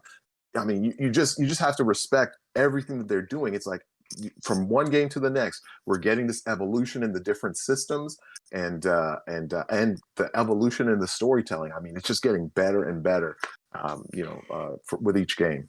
So one of the things that I wanted to touch on, and I was saving till we got to Mass Effect 3, I mentioned this earlier, was that Mass Effect really made it to where I keep saying Mass Effect, but BioWare really made it to where you can make a decision that seems realistic to you. Like, for example, one of the major examples I have is the part where Cerberus attacks the Citadel. And then you get to the end part where you get off the elevator and Udina's with the counselors, and it's the Vermeer survivor. In this case, Ashley was there. Now, I liked Ashley in Mass Effect 1. It was cool when I ran into her in Mass Effect 2 and so she was acting like a little bitch. And then in Mass Effect 3, we first start out there, but in Mass Effect 3, she's grilling me the whole time. Like when Cerberus is like, "Did you know anything about this? Did you know anything about this?" And I was like, at that point, I was like, "Yo, like, shut up! Like, how many times do I have Hang to?" on. The scene in the elevator on Mars is exactly how we were all feeling, because he was just like, Ashley. Yeah, exactly, That was all of us. exactly. And it's like it's got to a point to where like they give you what they literally tell you, they literally make it to where it's realistic. So the first time she asked about it, I was like, Ashley, I understand you're hesitant. I was working with Cerberus, but trust me, I don't know anything. Then the second time, you're like, Ashley, I don't know anything. Chill. And the third time she asked about it, you're like, all right, bitch, shut up. Like I told you, I don't know anything. So it gets to a point where now in this situation where she's literally got a gun pointed at me. Okay, now I respect Ashley because I'm back before, and I understand where she's coming from about this whole thing. But anyway, I end up killing. We end up saving her, and I didn't have to kill Ashley, or you don't have to kill the Vermeer survivor, but I killed Odina. Which, long story short, he was an ass. He was a dick. I enjoyed killing him. I don't have anything else to say about him. He deserved it. Yeah, 100%. Adam was like, "Well, he was trying to save Earth." I was like, "No, he's dead now." No, I don't know. So it got to a point to where after that, then we meet as we start walking back to the bridge to get to the Normandy, and then we meet the Vermeer survivor, and Ashley is like, you know what, I would like to be, thank you for talking about me back there. I'd like to be part of your team. Now this is the part where I was like, you know what, it's the writing and the options here are so realistic and they're perfect because I liked Ashley before, but at this point, I didn't really feel comfortable with her on my team because I couldn't deal with that mistrust. Like I needed someone on my team who's gonna trust me. Like when I say go, go. I don't need someone who's gonna have a standoff with me or something like that. I need someone who's going to have that trust. So I didn't want her on my team, but she was still valuable. So the fact that she was gonna go work for her own ship on the Alliance was perfect for me. It was a perfect ending with my relationship with Ashley. We had our hoorah. We had our moments. You're getting on my damn nerves now. Not so much that you need to die because I respect you, but I don't want you on my ship. Go do something else. And I feel like that was like a good ending for me because I was tired of her and I couldn't have someone like that on my team. But it wasn't a point to where it was like she had to die. You know what I'm saying? So I think I like that. That's what I mean by like those.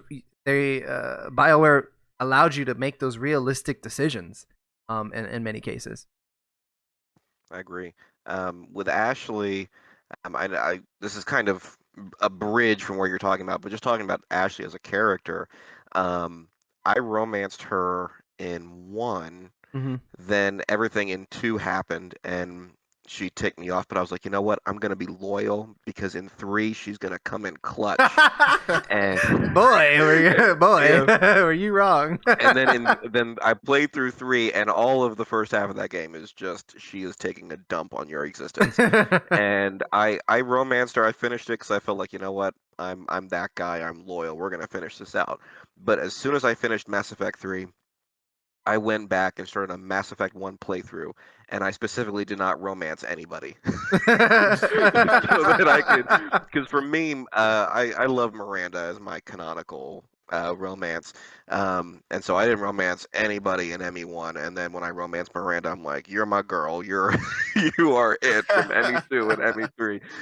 But there's just a scene in ME1 where you just kind of sit against the locker and you're alone, and I was like, normally I'd be hitting Ashley right now, but she gets worse in the other games, and I have some forethought here.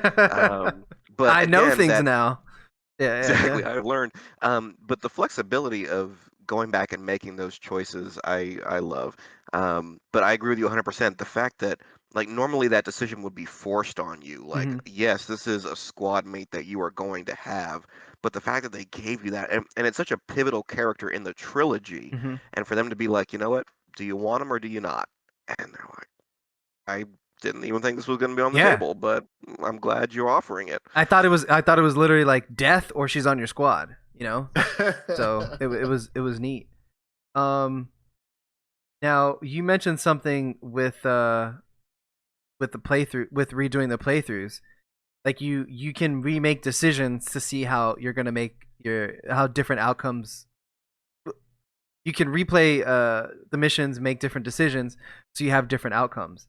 And that's one thing that I thought was really cool. And I actually had to look it up on YouTube, see all the different outcomes and all the things. And then that's how I found out, like, oh shit, like you can shoot Ashley and things like that.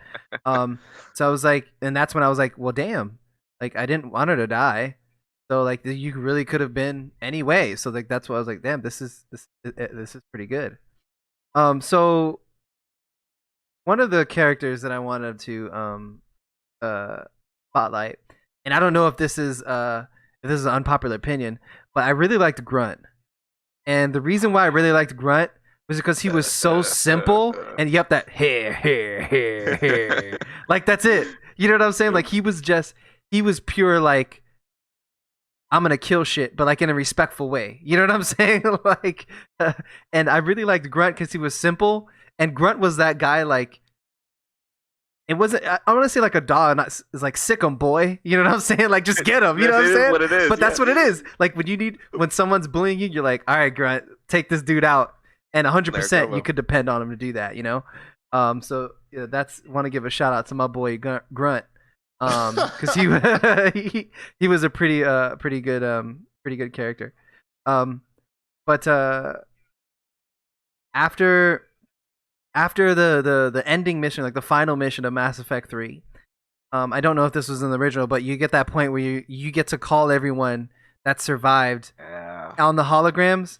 That was Mhm. so emotional for me, and I mean, I wasn't crying while playing it, but I had a feeling of like it was so emotional because you get to call people, and they're not just like at home chilling on the couch. They're in the battlefield. They're doing stuff, and then you're like, hey Jack, how's it going? You know, Jack turns out that she's with the kids, and she turned her life around. I was so proud. I was proud of Jack. I felt like Jack was like my adopted child in that game, and Well, like I think that she that grew was up. she was meant to be that. Yeah. That's why I didn't know what people romance Jack. I was like, no, that's your child. How are you Yeah. romancing Jack? but I felt like she was my child, and she's grown up, she's matured, she's taking care of these kids, they respect her. And you got to say goodbye. You got to say goodbye to to Samara, or if you survive. So all the people you got to survive to, you got to say goodbye to. And then that was like you said, the payoff with the relationships. It was so well done. But at the time I was done with the whole trilogy, I literally felt like I had like a set of friends in game. You know what I'm saying? Is that weird? No, I mean, I agree it's with you just 100%. I remember those holographic conversations, and still, when I get to that point in the game, I'm like, where's another dialogue option? I want to keep talking to them because I don't want this part to end yet. yeah, But it's literally just goodbye from all of them, and it's a throat punch yeah. into the It's feels. bittersweet Because almost. yeah, it really is. Because like this is the last time you're gonna see these people alive. Yeah. And like it, they know it, but nobody's saying it, and it's just like, oh man. Yeah. So you mentioned the payoff with the companions. What was a Jay? I guess it's safe to assume Thane was your favorite. Yes. Well, he was. Well, he was one of my favorites. I'd say he's probably was the top one. Is there another one you want to highlight? Well, I mean, Legion. I thought Yeah, I was gonna say Legion. yeah, Legion and Tali. I mean, I liked Tali from the beginning, and Tali was sweet. that's that story that they had with the Geth. How did that end I for you? think.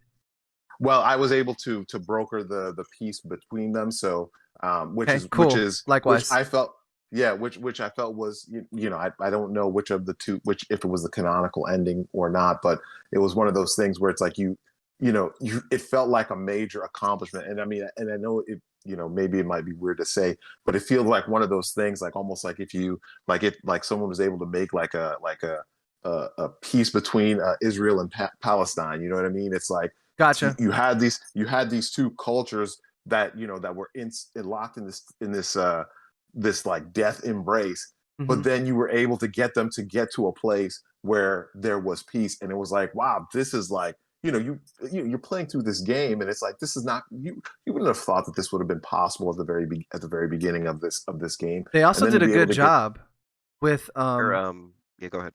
they also did a good job with making it to where there was well, from my perspective, there really wasn't anyone you could pin 100% on the blame on between that war. Um, right. so that's why I liked that. That felt like the canon ending, because it was like it was kind of like slapping both sides of the parties up to the side of the head and be like, "Yo, wake up! Look what you guys are doing." You know what I'm saying? Go ahead, Jay. I There were wanted to interject there. there were Sorry. two moments in Mass Effect 3. I mean, Morden's death was one, but then when you're brokering that peace between the Geth and the Quarians, and just everything that can happen is happening. There's a space battle. You just killed a Reaper on the ground, and then Legion is getting ready to reactivate them. But then there's peace, and he has to kill himself, and the last thing he says is "Kila Salai," and then logs off. And you're just Damn. like, Oh my god! Like I was wrecked in that moment. Like, are you kidding me? Like, how are they gonna do this to me right now? Um, but again, it was just phenomenal writing, phenomenal character development. Like to go from just this F that had our old armor on to brokering the peace with the Quarian and the Not only that, Gallifrey. but the This Geth was were, but you didn't even know there was a second branch of Geth until like what Mass Effect 2 when you found Legion that weren't the part of the heretics. Reaper stuff. So Hmm. you always thought that all the Reapers were just the big bad enemy. And then you wind up brokering a peace deal and then have some race of Reapers that are going to help you. So it's kind of like they turned on the master or something like that. So I thought that was neat too. Yeah.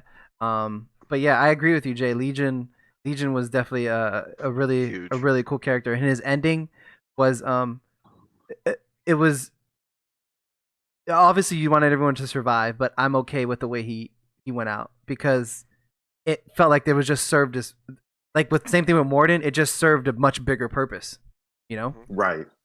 Right. Well, but that's what I was when I was talking about the deaths paying off and being meaningful. It's like who could be upset about that? I mean, really, really upset. It's more of like, okay, yeah, I mean, I wish I could use the character more and be able to have more experience a little bit. But it's like, wow, like this was impactful. It meant something. Maybe you're a little sad, but it's like you're not, because in a lot of other things, other games and media, it's like death is just so cheap, or you're waiting for the resurrection or for the character to occur. But in this, it's like, wow, it had impact, and it's almost like it was, they've gone, we remember them, and it has meaning, and that's the reason why I think in some ways, they set you up for the eventual ending of the game. you, Hmm. you know what I mean, for you to be able to accept that, that everything has a time, that, okay, yeah, Shepard's time is coming, like this is going to be the end. And I think it was perfect what they had initially done for the end. So So, with that said, before we get started talking about the ending of Mass Effect 3, Ian, I don't think I asked you which one was your favorite companion? If you had to Uh, choose one. favorite companion. I mean, I love Eris a lot. Um, just the fact that he kind of becomes your best bro Yep. through the whole thing. Like, there's just nobody better. But as far as stories, Legion Legion. is probably definitely just it's again that moment for me where he says Keyless Salai. Um, it just rocks me every single Yep. time. And I don't I feel even you. I never I don't even know what that send means. I'm just kidding. well no, I never take him on missions with me. And but I still had this emotional connection to Legion. But as far as just favorite companions, Garrus is always my ride or die. Like no matter what mission, it's like, okay, it's gonna be Garrus and who else am I taking? Yeah, that was with me with Um, Kasumi and ME2. Yeah. so So I already mentioned mine. Morden was my favorite. And that like that emotional impact you felt with Legion is like I felt that with with the way Morden went. And then to follow up on Garrus, we talk about how these relationships pay off. Um, I think this is probably DLC content. I'm not sure. Correct me if I'm wrong though. But my good like my thing with Garrus is we were on top. We were at the Citadel. Um, oh, that's in. oh, that's in the game. So you go off with Garrus into the Citadel, and you're throwing the things and you're sniping them to shoot. oh That was yeah, yeah. such that was such a calm, serene moment, and like everything's so chaotic, and you're just like you're saying you're hanging with your bro. It's like you were just going fishing with your bro. You're going shooting with your bro right there. You guys are you're doing that. You're shooting these little discs, and then I picked the one actually where I missed on purpose.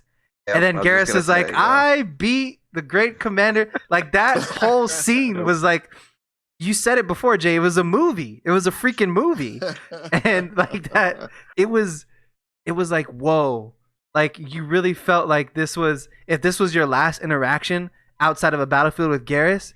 And you know what I'm saying? Like even though how they ended it, it's like um, if I die or like save a seat for me at the bar or something like that. Like those interactions, it really felt like Garrus was your bro. You know, I can imagine it ended differently if he was your romance, but it was. But you know, I think all of us had him just as a companion. So Right. Yeah. I didn't that was romance. that was like Romance an him. end. That was like a good ending, and it's like I think they just wrapped up a lot of the companions well. So before we get into the ending of Mass Effect 3, let's talk about your romance options. Um, Ian, you said you did Miranda. Ashley was yours that you did the first time, but did you like Yeah. Miranda better or Ash? Like which one? If you had to just pick one, which Miranda, one was you? that's easy. Miranda. There's no doubt. Easy. By the I mean, for a bunch of reasons. One, I think she's a better character overall. I think Ashley is just annoying now that I go back and deal with her. Certainly in 2 and 3, I'm just like, you're the worst. And Miranda, sometimes out of necessity, she's your ride or die, but other times just completely out of choice, she just has your back. But there's something It's that the I accent. find. Listen, let's be real for a second. Yvonne Strahovski is not bad looking, and the accent is not bad either. Is Aaron But watching? no, she's in the she's in the Gotcha. bedroom right now. But listen, off topic. But I told her, I was like, listen, if you could learn an Australian accent, but Play this game, mimic this. Thank you, exactly, mimic it. and get that suit. I actually set up my back when we actually had physical GPSs. I set it up with an Australian accent, but that's neither here nor there. Um, But no, I think there's something poetic because if you actually read about Miranda and all the codex entries, you learn that from the genetic modification that she's sterile. And so I find it really poetic if you treat her as the romance option, that the companion for the savior of the galaxy is going to just forever be alone, knowing that she was his love. And there can never be children from that union. It's just she knows what they It was have. just you two And leaving yeah, nothing behind, or yeah. exactly. And so I find that so poetic. And she's kind of like genetic perfection. Shepard is very much as much kind of this human specimen. And so then the two of them, but there can never be anything more than just the two of them. And I find there's something just very poetic about that. Jay, who'd you choose for your romance, if you did Okay. one? So yeah, no, I did, and so I went with Ashley in ME1, and I went Miranda with ME2, and then I went back to Ashley in ME3. So I'm probably on the other side of you guys, where I did not find Ashley annoying. I feel like the character went through sort of an evolution to Mhm. me, where I feel like that she got to a better place. I mean, I like the character in the first game. I mean, she kind of had some of those, like, She was like like young and ambitious in the first game, and that's what I liked yeah, about Kind of her. xenophobic too, but that's okay. right. A little, That a little bit of that xenophobic. was a Yeah, yeah, part of that it. too. Yes, I mean, she was, but but to a certain extent, in that very beginning, you could kind of sort of see Racist. where there could be some challenges. But then, by the time we get around to 3, it's like her, she has mellowed. I feel like, that she was in a different place. So, you got to give people a chance to grow, and that's why I kind of feel like it was the right way to go. It's like, you started off with her, then, you needed some space, she needed some space. You had Miranda in between, and you guys had a great time in 2.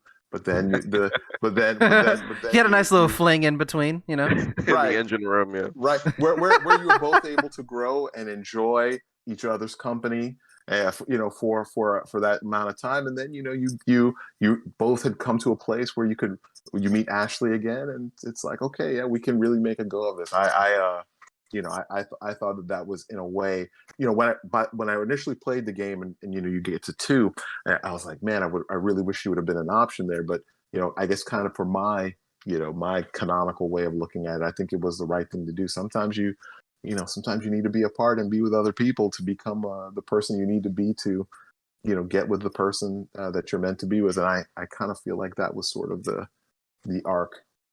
Cool. I chose Liara. And I'm not gonna lie, the reason I chose Liara is because I thought she was the hottest one in the first one. You know what I'm saying? I was like, hey, this is a hot blue chick. But what was neat about it is the relationship progressed and how I felt about the relationship progressed. Like Mass Effect 1, it was just a fling. And then by the end, I was like, I got to Mass Effect 2, I was like, okay, when am I going to see Liara? And then I finally find Liara, and then we go through that, and she's like, you sure you want to make this work? And I'm like, hell yeah, I want to make it work. And then in Mass Effect 3, you get that ending of where, you know, so Liara to me, besides the Shadow Broker, she was a safe option, you know. She was gullible. She's young comparatively to the rest of her species. She's ambitious as well. Um, so it was kind of like it was like she was very chipper, you know. So it was a fling in the game, and then it developed as the relationship developed as the game developed. So Mass Effect did a really good job at not just okay, you're in a relationship with this person, that's it. You know what I'm saying? Like it's your relationship grows with the series. Um, and then what I liked about the ending is like you share this moment with your this final moment with your romance option um um before the end of the game of Mass Effect 3. Even in Mass Effect 2, I do remember that picture that's on your desk like before you go into the suicide mission, you pick up the picture and you look at it, you know what I'm saying? And it was cool because like you really felt the connection is like you're like, yeah, I hope I get out of this because I want to get back to my to Liara or Ashley or Miranda, whomever you chose. Um, Hmm. and I feel like they wrapped it up well. As to the fact at the very end, I'm assuming this is we're gonna get talking about the end of Mass Effect 3 and the controversy, but at the end, you know, it was my romantic partner who put my name on the board of the fallen people, and that was like perfect. That was perfect. Hmm. And then you know your romantic partner was the one who needed to be consoled at the very end, and then everyone knew that. You know what I'm saying? Um, so and then I like also how everyone you didn't just pick a romantic partner and then you the player knew who your romantic partner. Everyone on the ship knew.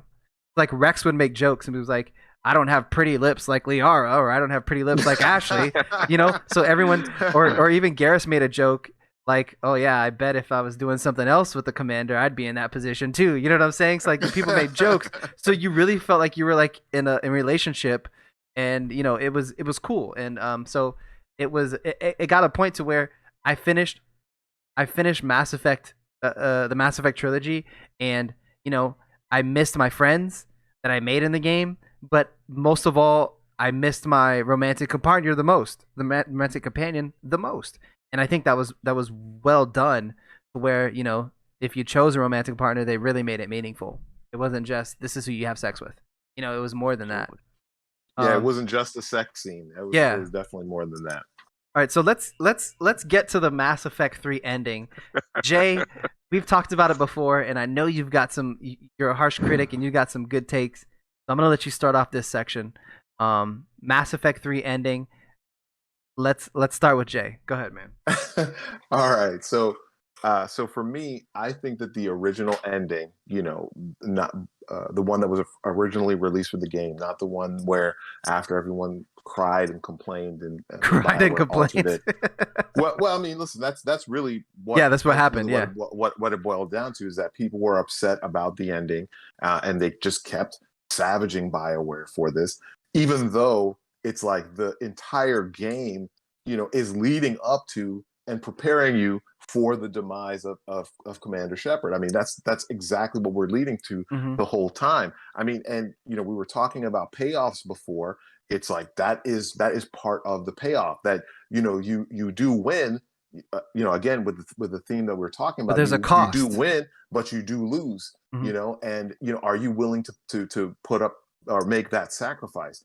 And to me, the ending was perfect. I mean, I can also understand to a certain extent, listen, you crafted your own Commander Shepard, you customized the armor to look the way that you want. So it's like, you do feel that connection that we were talking about before.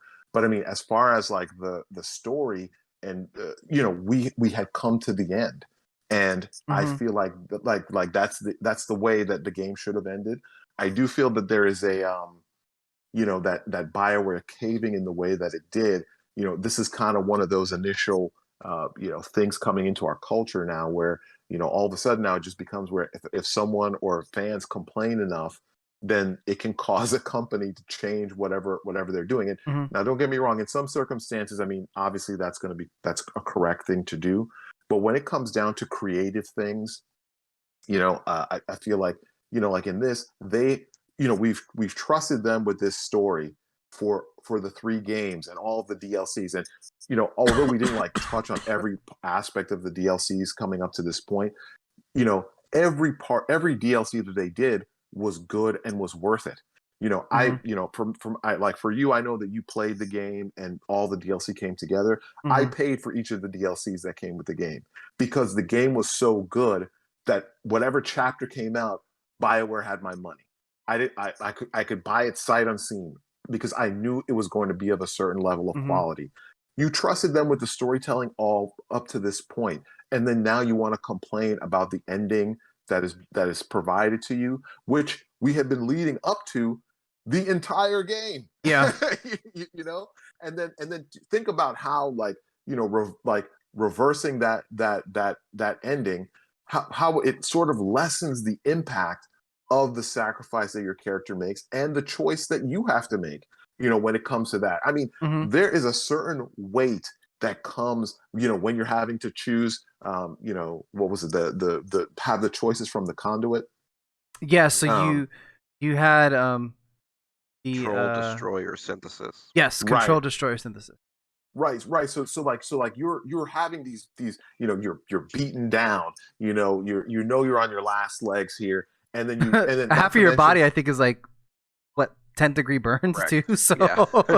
Wrecked. right, Absolutely wrecked.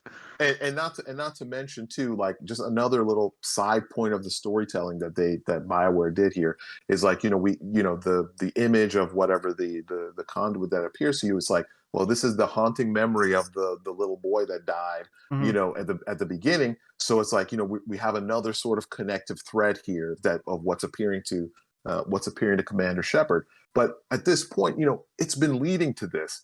And you know, for the proper end of the story, I mean, Commander Shepard has to go. It's sad, but it's like, but like we're coming to this thing of, like, that nothing lasts forever. Things are going to end. We've had other characters end, Mhm. and his sacrifice, what he was doing, was worth it. It's like, you're kind of giving this message of, listen, there are some things that they're worth sacrificing your life for. Yeah. This is one of them. And I know it's a video game, but this is part of, like, the video game is another way of storytelling, passing on themes and ideas that, yeah, your life has of great value. And if you're going to give up your life, it has to be for something of great value. And this Mhm. is what Commander Shepard is able to do. Not to mention the fact you're able to save your friends, your companions, the people Yep.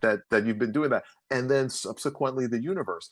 You know, although I understand why BioWare caves at that point, because, I mean, this is probably, I think, one of the first times that there was, like, such a fan outcry for a video game ending. I'm sure they probably just didn't even know what to do. I don't like that they caved. They should have just been like, just should have just been too bad. This is the ending. This is where Yeah. this is where our story was coming, and you have to understand this is the reason why we did it. And I'm sorry that you're upset with the ending.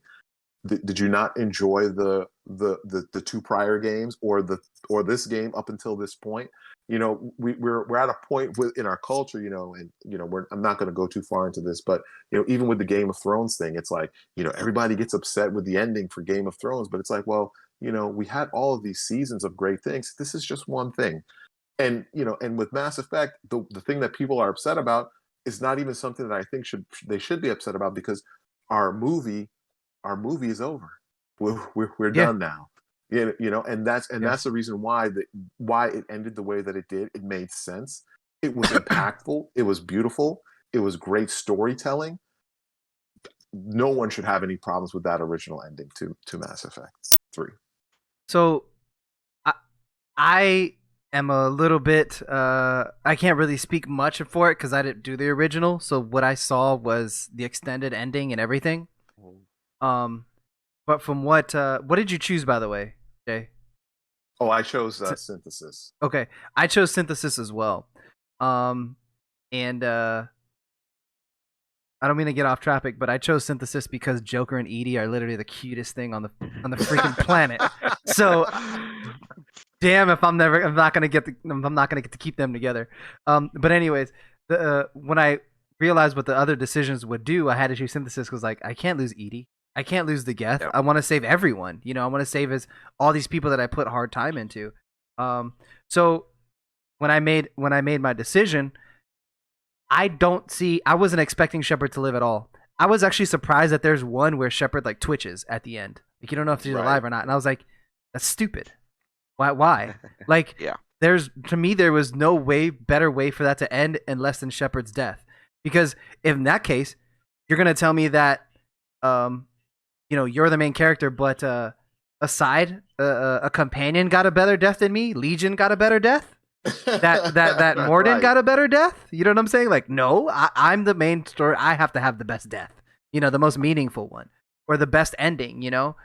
So I chose synthesis and I was at peace with it.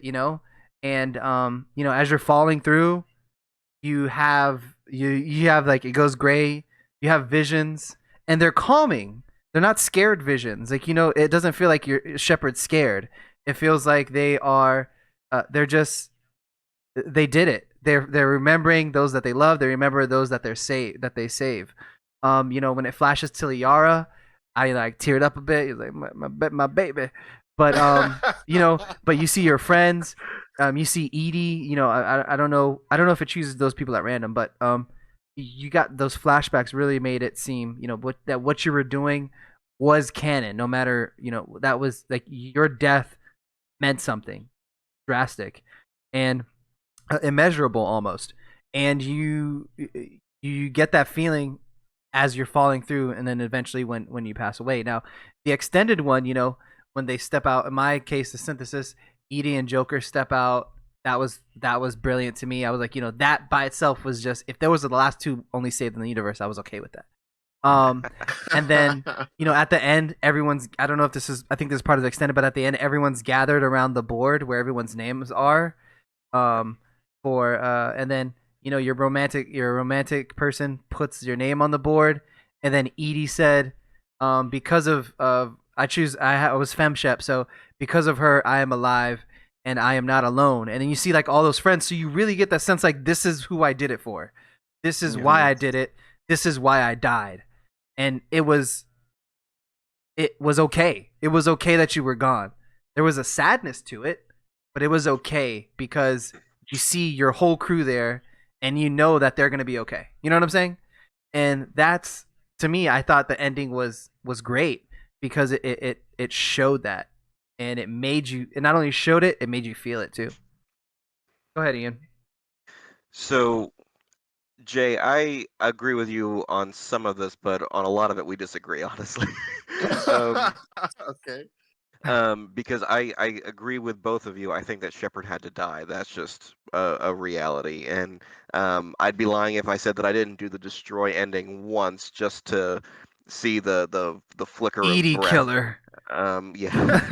But I'm always a synthesis guy, really. But in the original ending, like Joel, it's so interesting to hear you talk about the ending because a lot of what you love about it was not in the original ending. When they step off the ship, that was cut to black credits.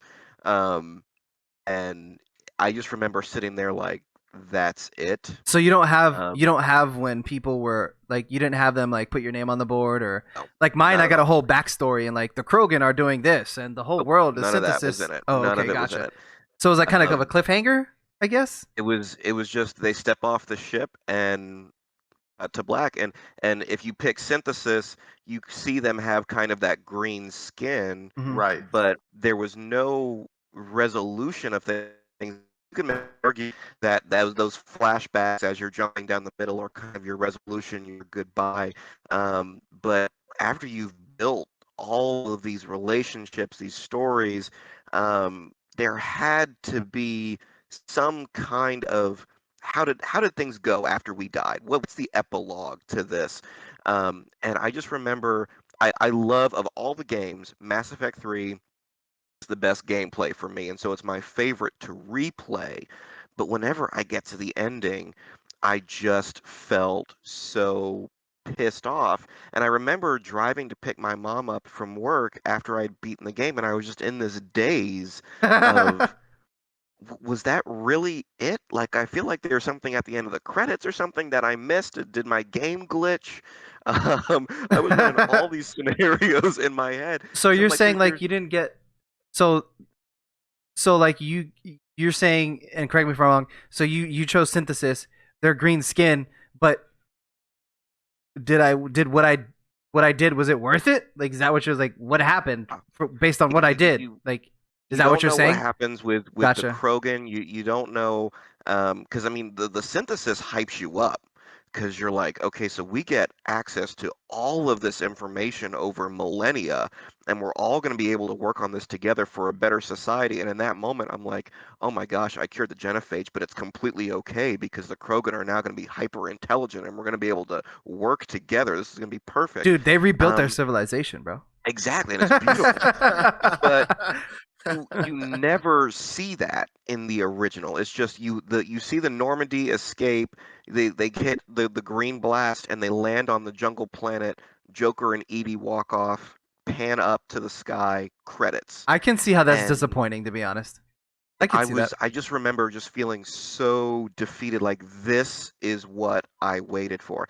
Now, I will say the extended cuts, I very much enjoy them. When the moment that you're talking about, when and it's actually not your love interest, it's always Liara Oh, it's who always Liara. puts Oh, okay. yeah, who puts your name on the board. And if you pay close attention, like through the game, the other names appear on that board too, like Legion and Uh everybody huh. else. Yes. And so when your name finally goes up there, you're just like, oh my gosh. And from the moment of that synthesis one where it's just like, I am alive, and you're like, oh my gosh, Yes. this is awesome. Yes. But at the And I same am time, not you're just one alone. Yes. exactly. And then the end of that, and you're just so emotional about it. Um, but the ending in the original before the DLC, it it made me feel so angry of just this is, and again, I love the other 7/8 of the game or 11/12s, like they're the huge swatch of the game that's just amazing. But then just that ending. But I will say this too for BioWare, when they did the DLC for the ending, they added in another ending that not a lot of people know about, but you can shoot the Star Child, Yes. and then he's just like, "All right, fine, you die," And and then then everybody everyone dies. dies. Yeah. But Fuck they you. give you Fuck that you, kid. option, which I love. Yeah. But Well, at the same time, just ruined everything, buddy. exactly. But and so I'm completely fine with Shepard dying. That is it. It had to be that way. I will say that of the ending, I just missed that in the original. I missed the epilogue that really tied everything together. I liken it a lot to if you finish the Harry Potter books. It's like, okay, we killed Voldemort, and that's the end of the book. Like there's nothing more beyond Did you that. guys rebuild? Um, Did you do this? Yeah, I yeah, gotcha. there Okay. was none of that. I did miss because again, I mentioned this specifically because at the end of Mass Effect 2, you get so hype, like Harbinger is coming, but we're gonna kick his butt. It's gonna be scorched earth what we're gonna do to these Reapers, Hmm. and then it comes down Literally. to like a simple choice. Um, and not a simple choice, but you know what I mean. It was just like three choices. It wasn't this big momentous, okay, I've got Harbinger in front of me and my assault rifle. Let's go. Yeah. So I kind of miss that a little bit, but at the same time, I understand why they did it that way, and I'm not super upset about it. But the lack of any wrap up, the original, really, really bothered me and soured my taste about it. And I'm really glad that they went back and added in more, because the first one, it was just lacking to me and painfully in an obvious way. I So noticed a yeah. lot of people, one of the things that as I mentioned before, I never played the original. One of the comparisons that I saw is that the extended cut was very controversial. And I actually wound up reading articles about it and watching YouTube videos on it, and seeing the differences between them. And I mean, it was it even got like to a point where it was like a meme at one point. What was it? The shielded vanguard. That one, Yeah. the last enemy before you get into the portal had a shield, Mhm. and no other Yep. enemy like him had a shield. And then so he was like, he was actually trying to save us from the ending of Mass Effect 3. but but yeah, so this is, I would say I'm a little spoiled in this case because I got the full experience with this legendary edition. So there was no room for me to be upset with the ending. Any ending that I would have chosen, it would have been of my own accord if I didn't like it because I didn't It's still choose the been ending I better than read. whatever we got. But but yeah,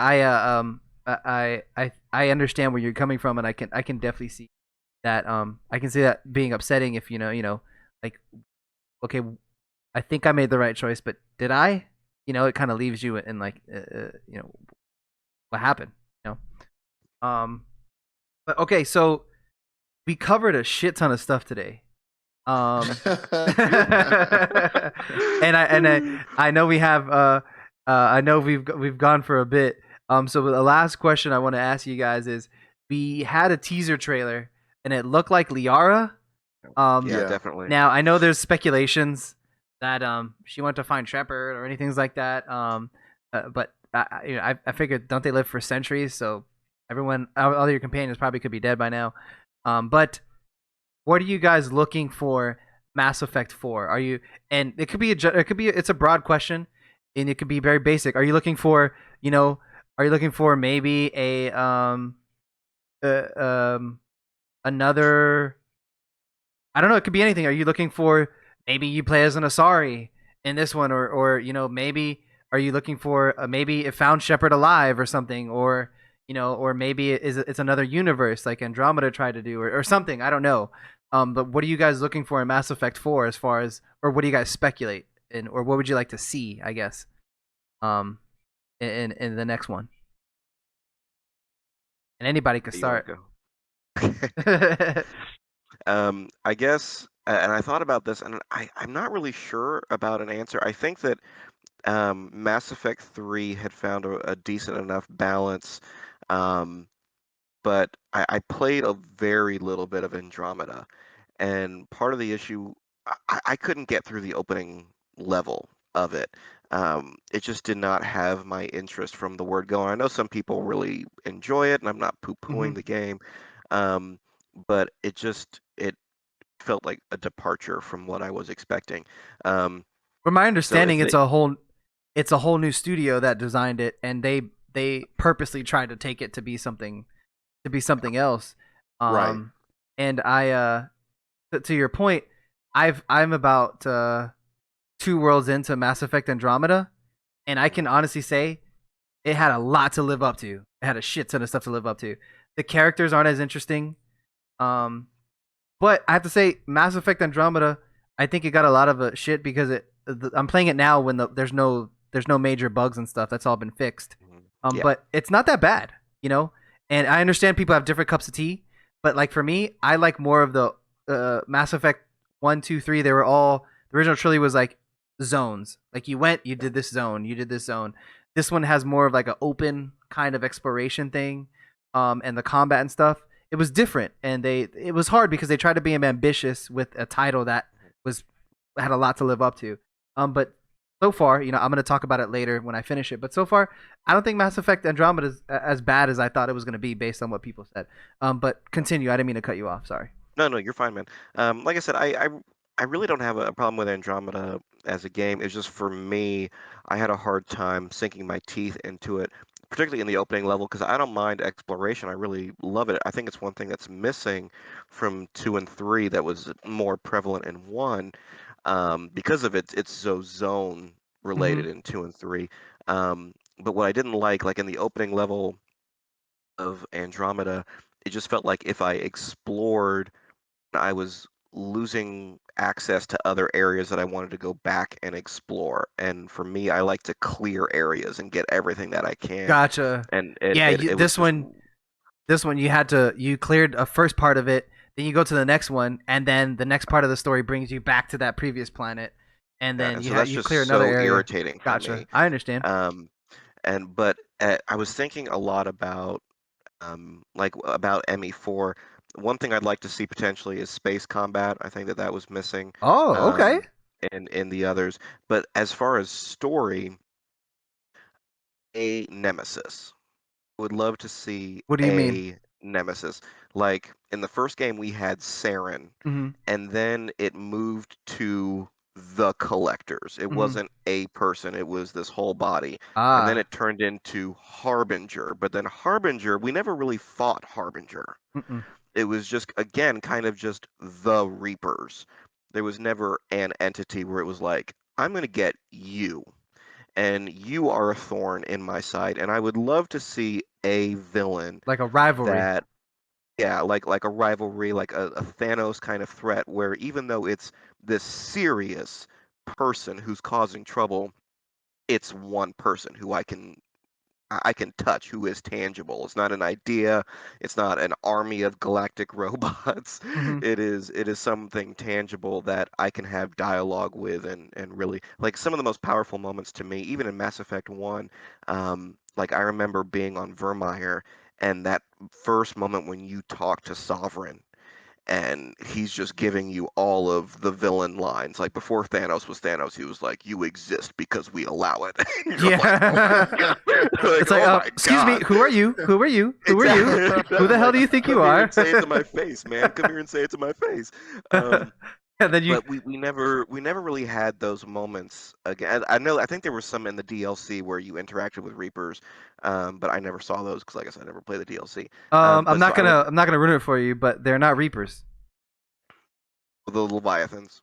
Oh, okay, all right. So you know, okay, all right, gotcha. I didn't want to Listen, ruin just it, because but I haven't played it doesn't mean okay, I all haven't right, seen walkthroughs on all these. okay, all right, okay. I love Mass Effect. But I just would love to see a return to form. Like anything that gets me back in the world with the lore. If Shepard comes back, that would be really disappointing. I think that the book is closed on Shepard, should stay closed. Hmm. Give me a new protagonist. I hadn't considered a different race, but that would be really, really interesting to me.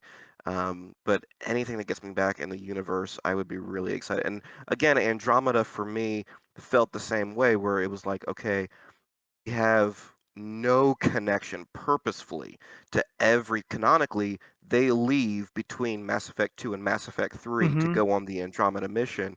And They so it's stick like pretty well to that too, because if you talk to like the Krogan companion, he talks about the genophage, and you're like, wait, I cured the genophage. What are you talking about? You know what I'm saying? Or they talk about things that already happened, or they talk about the Geth, and you're like, wait, no, the Geth aren't a threat anymore. You know what I'm saying? So they stayed. They had a tough job, man. They had a tough job. They Go really ahead. did. And it was really tough. But I would love to be back in the universe that we obviously, with Liara being there, there will be some connection at the very Hmm. least. But those three things, just to be back in the universe, potentially space combat, I think would be a lot of fun.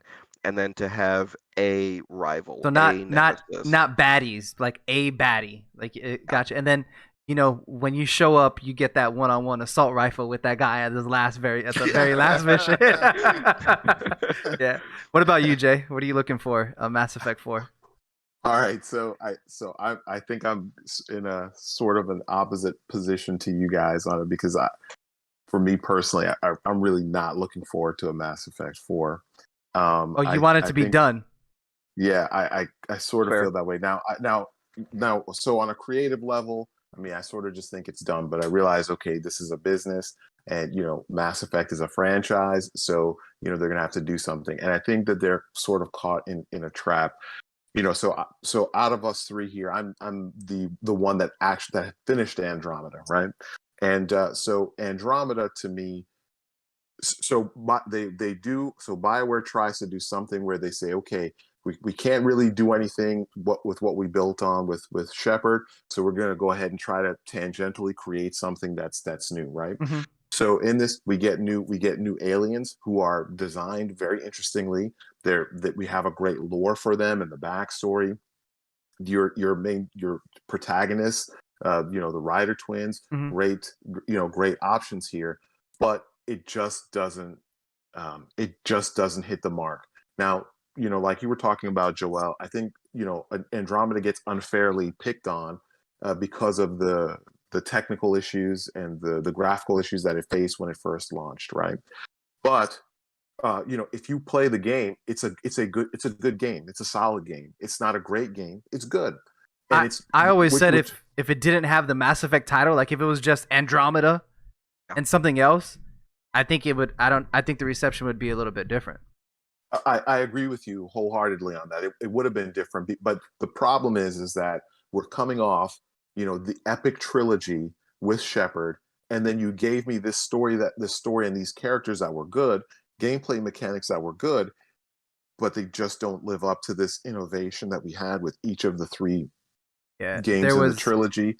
Not in the same way that that those three games were, and this is sort of just kind of like it felt like you were treading water, right? Gotcha. So for me, what that tells me is that okay, so we can't really go and broach anything totally brand new. And then I really don't want them to go back and deal with the stuff that had to do with Shepard. Mhm. When I watched the trailer, I mean, it is Liara. I mean, like unless it's freckles, someone that looks, the yeah, freckles and unless, everything kind of give yeah, it away for me. yeah. That's what I saw. I Trust mean, me, yeah, I have a lot of scenes with her. I know that's Ciara, bro. yes, you were very close. Yes, you would know. I'm sure you probably could count the number of freckles. Indeed, I can. Right, Screenshotted the but sex so, scenes. I'm kidding. I'm kidding. so we know that it's Liara, and then it's like she's bending over and she's picking up part of Shepard's N7 armor, and it's like, no, this is not what you need to be doing, and so they're stuck to me. You can't go back and try to play in that same pond anymore because you already delivered the epic story. Hmm. You've already tried to do something new by giving me new protagonists and putting it as something separate.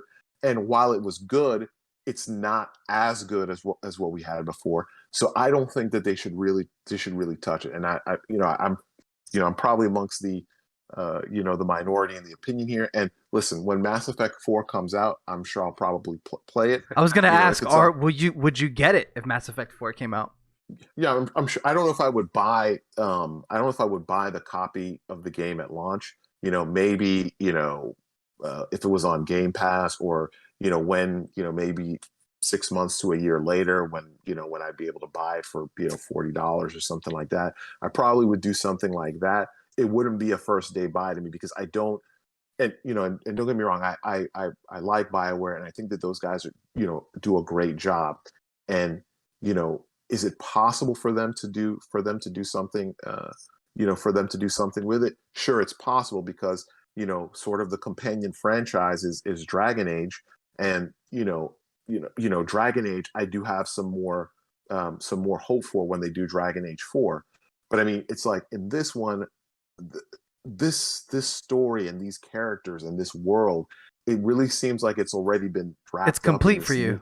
yeah, in this neat little bow. Hmm. We've broken the cycle. We've broken the cycle. There's a new path, and I don't know, if it can hold anymore. But if they were to do something new, I guess if the one thing that I would say that I would want from Mass Effect 4 is new. I don't want any of the old stuff, and we kind of already I sort of feel like we're kind of already going there with when you see Liara. It's like we've got to have something new. It's got to be new gameplay mechanics. Hmm. We have to have new threats. I mean, I do think the space, the space battle idea would be great. That could be something that's interesting. But it's, to me, I look at that and I go, well, even if they introduced, space combat, you know, is that going to be is that any different than some of the newer items and things that they introduced in Andromeda? The little subtle changes. Is that gonna totally Is that gonna reinvigorate carry this it? franchise? Yeah. Yeah, I don't know. But listen, BioWare. If anyone could do something with it, it would be BioWare. I'm just not exactly 100% confident that would happen with this particular franchise. Gotcha. So for me personally, I haven't finished Andromeda. Like I mentioned earlier, I think it's a pretty decent game. Um, there are some things that I think will never live up to the trilogy, but again, like I mentioned, it was a new studio, and they did what they could without messing with the original story. And they, so I give him props for that, and I'll have a much fuller analysis when I finish it. But with Mass Effect 4, I honestly think I think the trailer was just mostly for hype. Like, Yeah. just to remind people that Shepard was a thing and that Liara is there. I'm still alive because she lives for a long time. At the worst mistake I think they could make is bringing Shepard back somehow, or that Shepard's alive. I think that would be terrible to do, and I don't think that they would do that at all. What I would like to see with Mass Effect 4 though, is kind of what Jay was saying, new, like stick to the classes, but let's get some more innovative abilities. You know what I'm saying? Let's get what more can we do with companions? I would like to see them stick to their storytelling because they have great storytelling. I kind of like the openness of Andromeda. So I would like to see something where it's not so confined in S2, even if it's just a little bit of expanded on the openness of 1. I think 2 and 3 was very confined to certain, like, you're here, you do this, get back on the ship. But one of the main things is I would like to see whichever storyline they go with. I would like to see you pick another race other than human and create like a Solarian or a Krogan or or not a Volus. Please don't be a Volus. Stop. I'm a bionic god. Yeah, except Volus.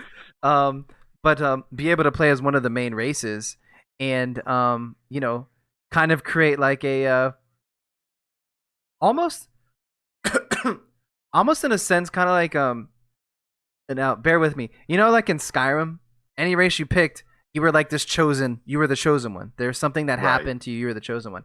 So I think they can tie that in, like, you pick a Krogan, like something happened, that for some reason you're like the pristine Krogan or something along those lines. I don't know, but to pretty much to justify you picking another race other than human. So that's something that I would like to see. As far as storyline and gameplay, I don't know. I'm with you. If anyone could do it, it's BioWare. But I would like to see a bit more openness and the ability to create your own character out of any race. And like, so instead of them saying like you're following Shepard's path, or you're saying you're Commander Shepard, they're saying like, hey, you pick your character and you're a commander, but you pick whatever race or something you character, or you're a soldier or whatever. I don't know. Or maybe you can choose your backstory like you do. You were a soldier, but you survived this encounter. You're from Earth, or you're from a colony. I think you can choose that with any race, and then kind of go from there. But anyway, guys, I really appreciate you guys joining me on the show today. It went a while, but I don't think we dilly-dally at all. We talked about a lot of stuff. We covered a lot of ground. We can even go on talking about more things in detail. There's more to talk about. But I think we got into a lot of good stuff today, and I really like this because I got closure from the game after I played, but this conversation that we had was additional closure that I enjoyed very much, because I got to discuss things with people. I talked to Natalie and I was like, Natalie, like Mass Effect 2, bro, I was able to choose who did this, did that. If you didn't choose it right, this ending would happen. And I saved the Rachni Queen, but I haven't seen her in Mass Effect 2, so I don't know what's gonna happen in 3. And she's like, okay, you know what I'm saying? So like, getting to discuss that with somebody and actually get that idea out and talk about it has been great. So I really appreciate you guys taking your time to join me on the show. For those of you watching again, this is my friend Ian. It says his name under there. And then Jay. Do you guys have any like social media accounts that you want to shout out to? Feel free. Ian, you got anything that I don't know. No, okay. I'm no one important, man. I wouldn't say that. Jay, you got a Twitter or something you want people to take a look at or something? Yeah, you can check me out at Capital J on Twitter. That's how you'll find me. All right, cool. That's Capital J on Twitter for Jay. Ian's my boy. I'm sure I'm sure one of them, if not both at the same time, will be on another future show. that we do, especially after hoping Mass this was Effect fun. 4. Yes. After Mass Effect 4, or after they release the legendary edition of Dragon Age, that has to be your Ooh, next. That has to be I your want to next play one. that. I'm waiting for a legendary edition of Dragon Age to play Dragon Age. I played Inquisition, it was great. But I'm waiting for a legendary edition of Dragon Age, and then I definitely get that. But all right, guys, thanks again for joining us. Thank you guys for Thank you. joining me. I hope you guys enjoyed it as much as I did. Look forward to doing this again sometime with you guys. And yeah, good night. Bye, everybody. All right, good night. It was fun. Good night. It was awesome. Thanks.